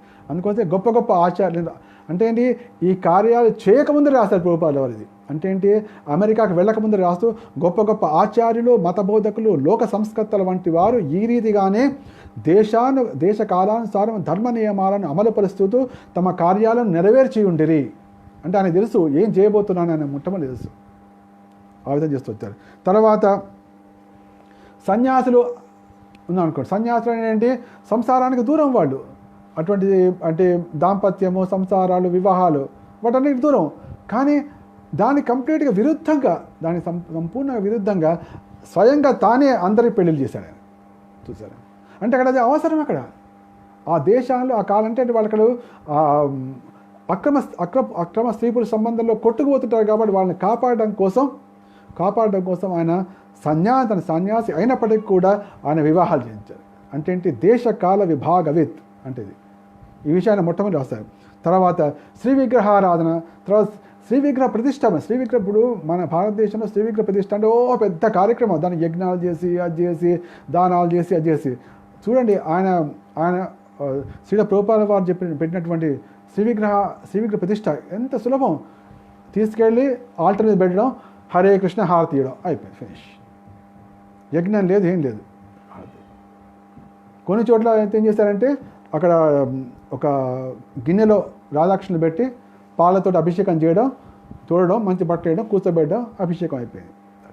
ఈ విధంగా అద్భుతంగా కాలానుగుణంగా దేశకాల విభాగవిత్ అంటే ఏ విధంగా అయితే భీష్ముడు ఈ దేశకాల విభాగవిత్ చేశాడో ఇక్కడ ప్రభుపాదులు రాస్తూ ఈ విధంగా గొప్ప గొప్ప ఆచార్యులు, మత బోధకులు, లోక సంస్కర్తలు ఈ దేశకాల ధర్మాలను నెలకొల్పుతుంటారు అని చెప్పి మొట్టమొదటి రాయడం జరిగింది. తర్వాత మా జీవితంలో కూడా ప్రభుపాదుల వారు స్పష్టంగా చూపించారు. కాబట్టి కంప్లీట్లీ రెవల్యూషనరీ భక్తి వేదాంత స్వామి ప్రభుపాదుల వారు ఈ జగత్తులో భక్తిని ప్రచారం చేయడం కోసం ఆయన ఏ విధంగా దాన్ని కాలానుగుణంగా, దేశానుగుణంగా, పరిస్థితి అనుగుణంగా మొత్తం ఏ విధంగా ఏర్పాటు చేయాలంటే మనకు ఊహించరాని విషయం. మొన్ననే ఒకటి నేను వీడియో కూడా చూడడం జరిగింది.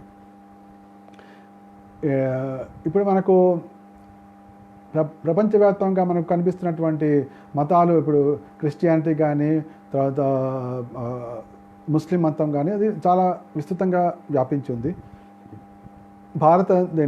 హైందవ మతం అనేది చాలా తక్కువగా ఉంటుంది. అయితే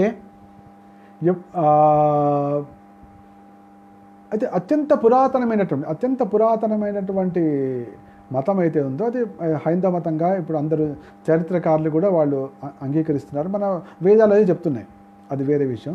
అయితే 2020 సంవత్సరాల కిందట క్రిస్టియానిటీ వచ్చినా, దాని తర్వాత మహమ్మదీయ మతం వచ్చినా కూడా అంటే అవన్నీ 1000 సంవత్సరాలు, 2000 సంవత్సరాలు, 1500 సంవత్సరాలు ఈ విధంగా గడిచిపోయింది. కానీ ప్రభుపాదుల వారు స్థాపించినటువంటి ఏదైతే అంతర్జాతీయ కృష్ణ చైతన్య సంస్థ ఉందో, అంటే కృష్ణ భావనామృతం అనేది ఉందో, అది కేవలం 50 ఏళ్ళే జరిగింది, అంతే. 50 ఏళ్ళే. 1000 సంవత్సరాలు ఇక్కడ, 50 సంవత్సరాలు ఇక్కడ. ప్రభుపాదులు అందుకని చెప్పారు, 10,000 సంవత్సరాలు నా పుస్తకంలో అందరికి కూడా ఆధ్యాత్మిక విషయాల్లో న్యాయశాస్త్ర గ్రంథాలుగా ఉంటాయి నా పుస్తకాలు స్పష్టంగా చెప్పారు. అంటే ఏంటి, ఈ 50 సంవత్సరాల్లోనే తగ్గలేదు, ఇంకా విస్తరిస్తోంది. అంటే ఏంటి, రాబోయే వేలాది సంవత్సరాల్లో అద్భుతంగా సర్వత్రా వ్యాపించేది కృష్ణ భక్తి భావనే. కాబట్టి మనందరం సిద్ధంగా ఉండాలి, ఈ పుస్తకాలను పంచుతుండాలి. అయితే ఈ విధంగా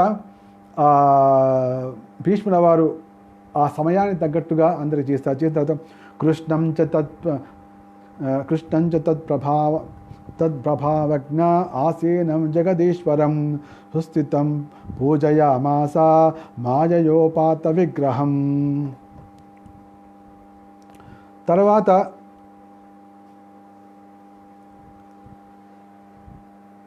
అందరిని చూసిన తర్వాత, అందరికీ నమస్కరించిన తర్వాత చివరికి చేసిందంటే శ్రీకృష్ణ భగవాన్ని నమస్కరించాడు. కృష్ణం చ తత్ప్రభావజ్ఞ, ఇక్కడ కృష్ణం చ తత్ప్రభావజ్ఞ అంటే శ్రీకృష్ణుని యొక్క ప్రభావాన్ని పూర్తిగా తెలిసినవాడు.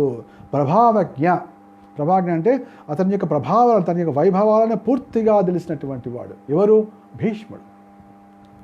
కృష్ణంచ తత్ ప్రభావజ్ఞ ఆసీనం జగదీశ్వరం. ఆసీనుడై ఉన్నాడు. ఎవరు? ఆ జగదీశ్వరుడు తన పక్కనే ఆసీనుడై ఉన్నాడు. అంటే అప్పటిదాకా అందరిని చూశాడు, అందరితోటి నమస్కారం, అందరిని పలకరించాడు, నవ్వుతూనే పలకరించాడు, కళ్ళతో పలకరించాడు, అంత అయిపోయింది. అయిపోయిన తర్వాత తన పక్కనే ఆశ్రయుడు ఉన్నాడు కృష్ణుడు. తన పక్కనే ఆశ్రయుడై ఉన్నప్పటికీ కూడా రెండు విషయాలు తెలుసు. జగదీశ్వరం, నా పక్కన వచ్చి కూర్చున్నాడు, నాకు వస్తూనే పాండవులతో పాటుగా నమస్కరించాడు, అంత మాత్రాన సామాన్య వ్యక్తి కాడు అనే విషయం తెలుసు. అందుకోసమే ఇక్కడ ఆసీనం జగదీశ్వరం కృష్ణం చ తత్ ప్రభావజ్ఞ. అతను శ్రీకృష్ణు యొక్క ప్రభావాన్ని తెలిసిన వాడైనటువంటి భీష్ముడు ఆసీనం జగదీశ్వరం హృదయస్థం హృజయామాస. హృదయస్థం పూజ అంటే తన హృదయంలో కూడా స్థితుడై ఉన్నాడు. అంటే తన హృదయంలో ఆల్రెడీ నిలుపుకుని అని తెలుసు.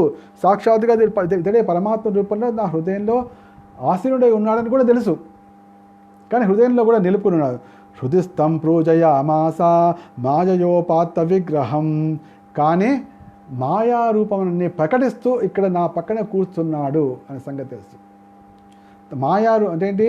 ఆ భావాన్ని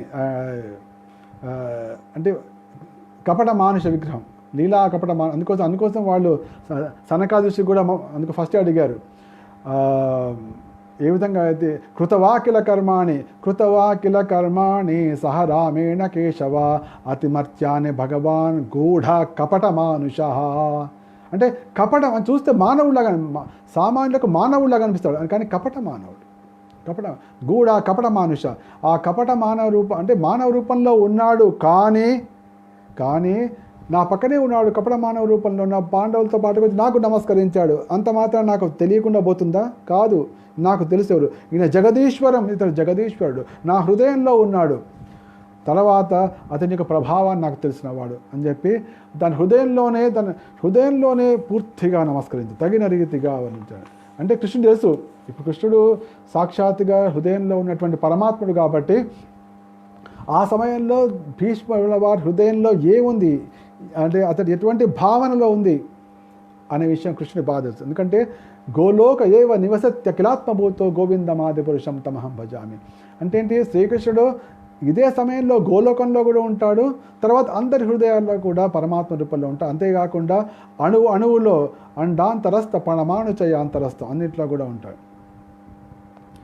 అందరినీ నమస్కరించాడు. అందరికీ నమస్కరించిన తర్వాత భీష్ముల వారు తన చూపును కృష్ణుడి మీద పెట్టాడు. కృష్ణుని పెట్టి ఒకసారి కళ్ళు మూసుకొని తన హృదయంలో కూడా కృష్ణుని నమస్కరించాడు.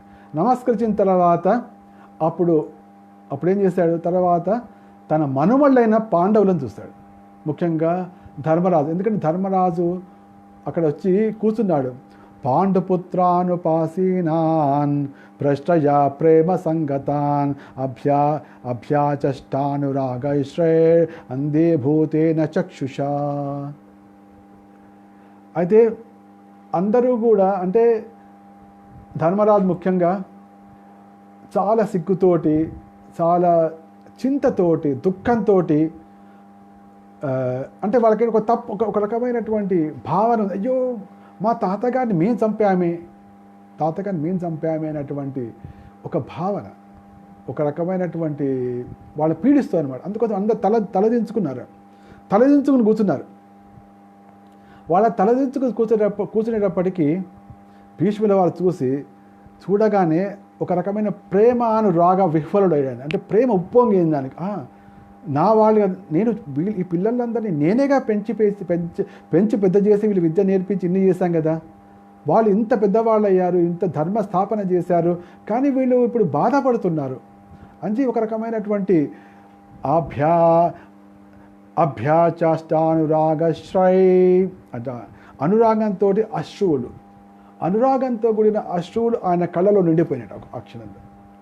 అప్పటిదాకా అంటే అందరు చూసినప్పుడు ఆయన ఉత్సాహంగా అందరిని చూస్తారు, నమస్కరించారు. శ్రీకృష్ణుని చూడగానే ఆయన ప్రేమతో అయింది, కానీ పాండవులను చూడగానే మాత్రం ఆయన కళ్ళలో నీళ్లు నిండిపోయినాయి ఒక్కసారి. అంటే ఆ ప్రేమ విఫలతోటి, అంటే వీళ్ళు బాధపడుతుంటే ఆయనకు అర్థమైపోయింది. అంటే ఏంటి? అరే నన్ను చంపి పడేశారే అని వీళ్ళు బాధపడుతున్నారు, అందుకోసం వాళ్ళు తలదించుకుని ఉన్నారు, అని వీళ్ళు నా మనవాళ్ళే అనే భావన చూసి ఆయన వాళ్ళ మీద ఒక రకమైన భావం, ప్రేమ భావం ఉప్పొంగి ఆయన హృదయంలో కళ్ళలో నీళ్లు నిండిపోయినాయి అని చెప్తున్నాను అనమాట. ఎందుకంటే ఎందుకంటే చివరి సమయం వచ్చేసింది. ఇప్పుడు ఎందుకంటే సాక్షాత్గా శ్రీకృష్ణుడు వచ్చేసాడు, సమయం వచ్చేసింది కాబట్టి చివరి సమయం వచ్చేసింది. ఇంకా మళ్ళీ పాండవులను చూసే అవకాశం లేదు. చూడాలి, చిన్నప్పటి నుంచి పెంచుతూ వస్తున్నాడు. ఇప్పుడు వాళ్ళు ఇంత పెద్దవాళ్ళు ఇవ్వండి, ఒక్కరికి 100 ఏళ్ళు దాటిపోయినాయి. చిన్నపిల్లగా ఉండేవాళ్ళు ఇప్పుడు 100 ఏళ్ళు దాటిపోయి ఇంత చిన్నప్పటి నుంచి చూస్తూ వస్తున్నారు. అటువంటి వాళ్ళు ఇంకా వాళ్ళని నేను చూసే అవకాశం లేదు. వీళ్ళు ఏ విధంగా రాజ్యం చేస్తారు, అటువంటి అవకాశం కూడా లేదు అనేటప్పుడు అది కాకుండా వీళ్ళు దుఃఖంలో ఉన్నారు, అయ్యో వీళ్ళకి ఇట్లా జరిగింది, ఇంత బాధపడుతున్నారు, రకరకాలైనటువంటి భావాలు, అనేకమైన ఆలోచన పరంపరలతోటి ఆయన విహ్వలుడైపోయాడు అన్నమాట. ప్రేమానురాగ విహ్వలుడై ఆయన కానుయందు ప్రేమాశ్రువులు, అంటే ఆ అశ్రువులు దుఃఖాశ్రువులు కాదు, ప్రేమాశ్రువులు గోచరించను అని చెప్తున్నాడు. అనురాగ దుఃఖాశ్రయి కాదు, అనురాగంతో, అంటే తన వాళ్ళు కదా. అంటే ఏంటి, అతడు ధర్మజ్ఞుడు కాబట్టి, అంటే సాక్షాత్తుగా భగవంతుడు తెలిసినవాడు కాబట్టి, ధర్మాలు తెలిసినవాడు కాబట్టి, భగవంతుడు తెలిసినాడు కాబట్టి వాళ్ళు చేసిన తప్పు అని ఆయనకు అనిపించలేదు. అది కరెక్టే చేశాడు, ధర్మాన్ని వాళ్ళు కరెక్ట్ చేశారు కాబట్టి ఆయనకు దుఃఖం రాలేదు. కానీ వాళ్ళని చూడగానే అనురాగంతో ఆయనకు అశ్రువులు ఆయన ఆపుకోలేక ఆయనకు ఒక రకమైన అనురాగంతో, అంటే ఒకసారి సడన్గా ఆయనకి ఏనిపించిందంటే పాండవులు పడినటువంటి కష్టాలన్నీ కూడా ఒక్కసారిగా ఆయన గుర్తొచ్చేసాయి. అంటే అందరూ కూర్చున్నారు ఇక్కడ, వాళ్ళని తలకాయ దించుకుని కూర్చున్నారు ఇక్కడ, వాళ్ళు పడిన కష్టాలన్నీ కూడా ఒక్కసారి గుర్తు రాగానే ఆయనకు వాళ్ళ మీద అనురాగంతో ఒక రకమైన భావం వచ్చింది. ఆ భావంతో ఆయన కళ్ళు కూడా నిండిపోయినంట. ఆ సమయంలో ఆయన హృదయంలో కలిగిన క్లేశాన్ని ఆయన వాళ్ళ ముందే చెప్పబోతున్నాడు అనమాట. ఏ విధంగా ఆయన చెప్పాడు, తన భావాన్ని ఏ విధంగా ప్రకటించాడు అనే విషయాన్ని మనం వచ్చే వారం కాదు, ఆపై వారం చూద్దాం. మొత్తానికి అందరూ అక్కడ రావడం, అక్కడ చూడడం, ఆయన భీష్ముల వారు అందరినీ పిలవడం, ఆహ్వానించడం, శ్రీకృష్ణుడికి పూర్తి అవగాహనతోటి శ్రీకృష్ణుడికి వందనం చేయలేదన్న భావాన్ని ప్రకటించడం, తర్వాత పాండవులను చూసి వాళ్ళ పట్ల అపారమైనటువంటి అనురాగం కూడా నింది, తర్వాత ఒక రకమైన బాధ కూడా, ఎందుకంటే వీళ్ళు ఇంత కష్టపడ్డారు కదా, ఆ కష్టాలు ఒక్కసారి వచ్చి అయినా కూడా ఒక రకమైన సంతృప్తి, ఎందుకంటే మొత్తానికి అన్ని కష్టాలు తీరిపోయినాయి. శ్రీకృష్ణు యొక్క నేతృత్వంలో ఇప్పుడు వాళ్ళందరికీ విజయాన్ని సాధించారు కాబట్టి ఇప్పుడు వాళ్ళ జీవితం హాయిగానే ఉంటుంది అనే సంతృప్తి కూడా ఉంది ఆయనకి. కాబట్టి అన్ని మిక్స్ అయిందనమాట, అన్నీ ఒక రకమైన మొత్తం ఒక వండర్ఫుల్ సిచ్యువేషన్. ఆయన హృదయంలో రకరకాల భావాలు, ఆనందమైన భావం ఉంది, అనురాగ భావం ఉంది, అయ్యో వీళ్ళు ఎంతకాలం దుఃఖించారనే భావం ఉంది, తర్వాత వీళ్ళకి విజయం కలిగింది అనేది రకరకాల భావాలన్నీ కూడా కలుస్తూ ఇప్పుడు ఆయనకు కావాల్సిన కార్యం ఏంటి, ధర్మరాజు యొక్క దుఃఖాన్ని తొలగించాలి, ధర్మానికి దుఃఖాన్ని తొలగించాలి. ఇప్పుడు తాతగారిగా తన ధర్మం అది, అందుకోసం దానికి తగ్గట్టుగా మాట్లాడడం మొదలుపెట్టారు. ఏం మాట్లాడడం మొదలుపెట్టారు అనే విషయాన్ని మనం నెక్స్ట్ టైం చూద్దాం. వచ్చే వారం మాత్రం మనం శ్రీ వామన విజయం, దాని భక్తి ప్రసంగం పేరు శ్రీ వామన విజయం. 2 గంటల పాటు చక్కగా విందాం. దాని తర్వాత వచ్చే ఆదివారం ఏదైతే ఉంటుందో అప్పుడు మనం భీష్మ పితామహుడు శ్రీకృష్ణ భగవాన్ సన్నిధిలో ధర్మరాజు యొక్క దుఃఖాన్ని తొలగించడం కోసం ఏ వాక్యాలు పలికాడు, ఎంతటి ధర్మ విషయాలు పలికాడు, జగత్తు యొక్క సత్యాన్ని ఏ విధంగా స్పష్టంగా ముందు పెట్టాడు, మనందరం సురక్షితంగా ఈ జగత్తులో ఉండాలంటే మార్గం ఏం చెప్పాడు, ఆ విషయాలన్నీ కూడా మనం అప్పుడు నేర్చుకుందాం. అప్పటిదాకా మాత్రం సెలవు అందరికీ. అందరూ కూడా భక్తిమయంగా ఉండండి. భాగవతాన్నే ప్రాణంగా భావించే రోజు రావాలి అని మాటికి కోరుకోండి. తర్వాత గురువు యొక్క వాక్యమే హృదయంలో నిలిచిపోయే రోజు ఉండాలని కోరుకోండి. తర్వాత మన హృదయంలో ఉండే మాటలను నిష్కపటంగా ఎటువంటి సంకోచం లేకుండా వెలుబుచ్చగలిగే ఒక భక్తుడు మనకు వెంట ఉండాలని కోరుకోండి. అప్పుడు అద్భుతంగా జీవితం సాగుతుంది, మనం కావలసినవన్నీ సాధిస్తాం. శుభమస్తు, విజయోస్తు. శ్రీమద్ భాగవతం గ్రంథరాజ్ की, శ్రీల ప్రభుపాద్ की, జగన్నాథ్ బలదేవ్ సుభద్రా की, श्री राधा मदन मोहन जी की, गौर प्रेमानंदे हरि बोल।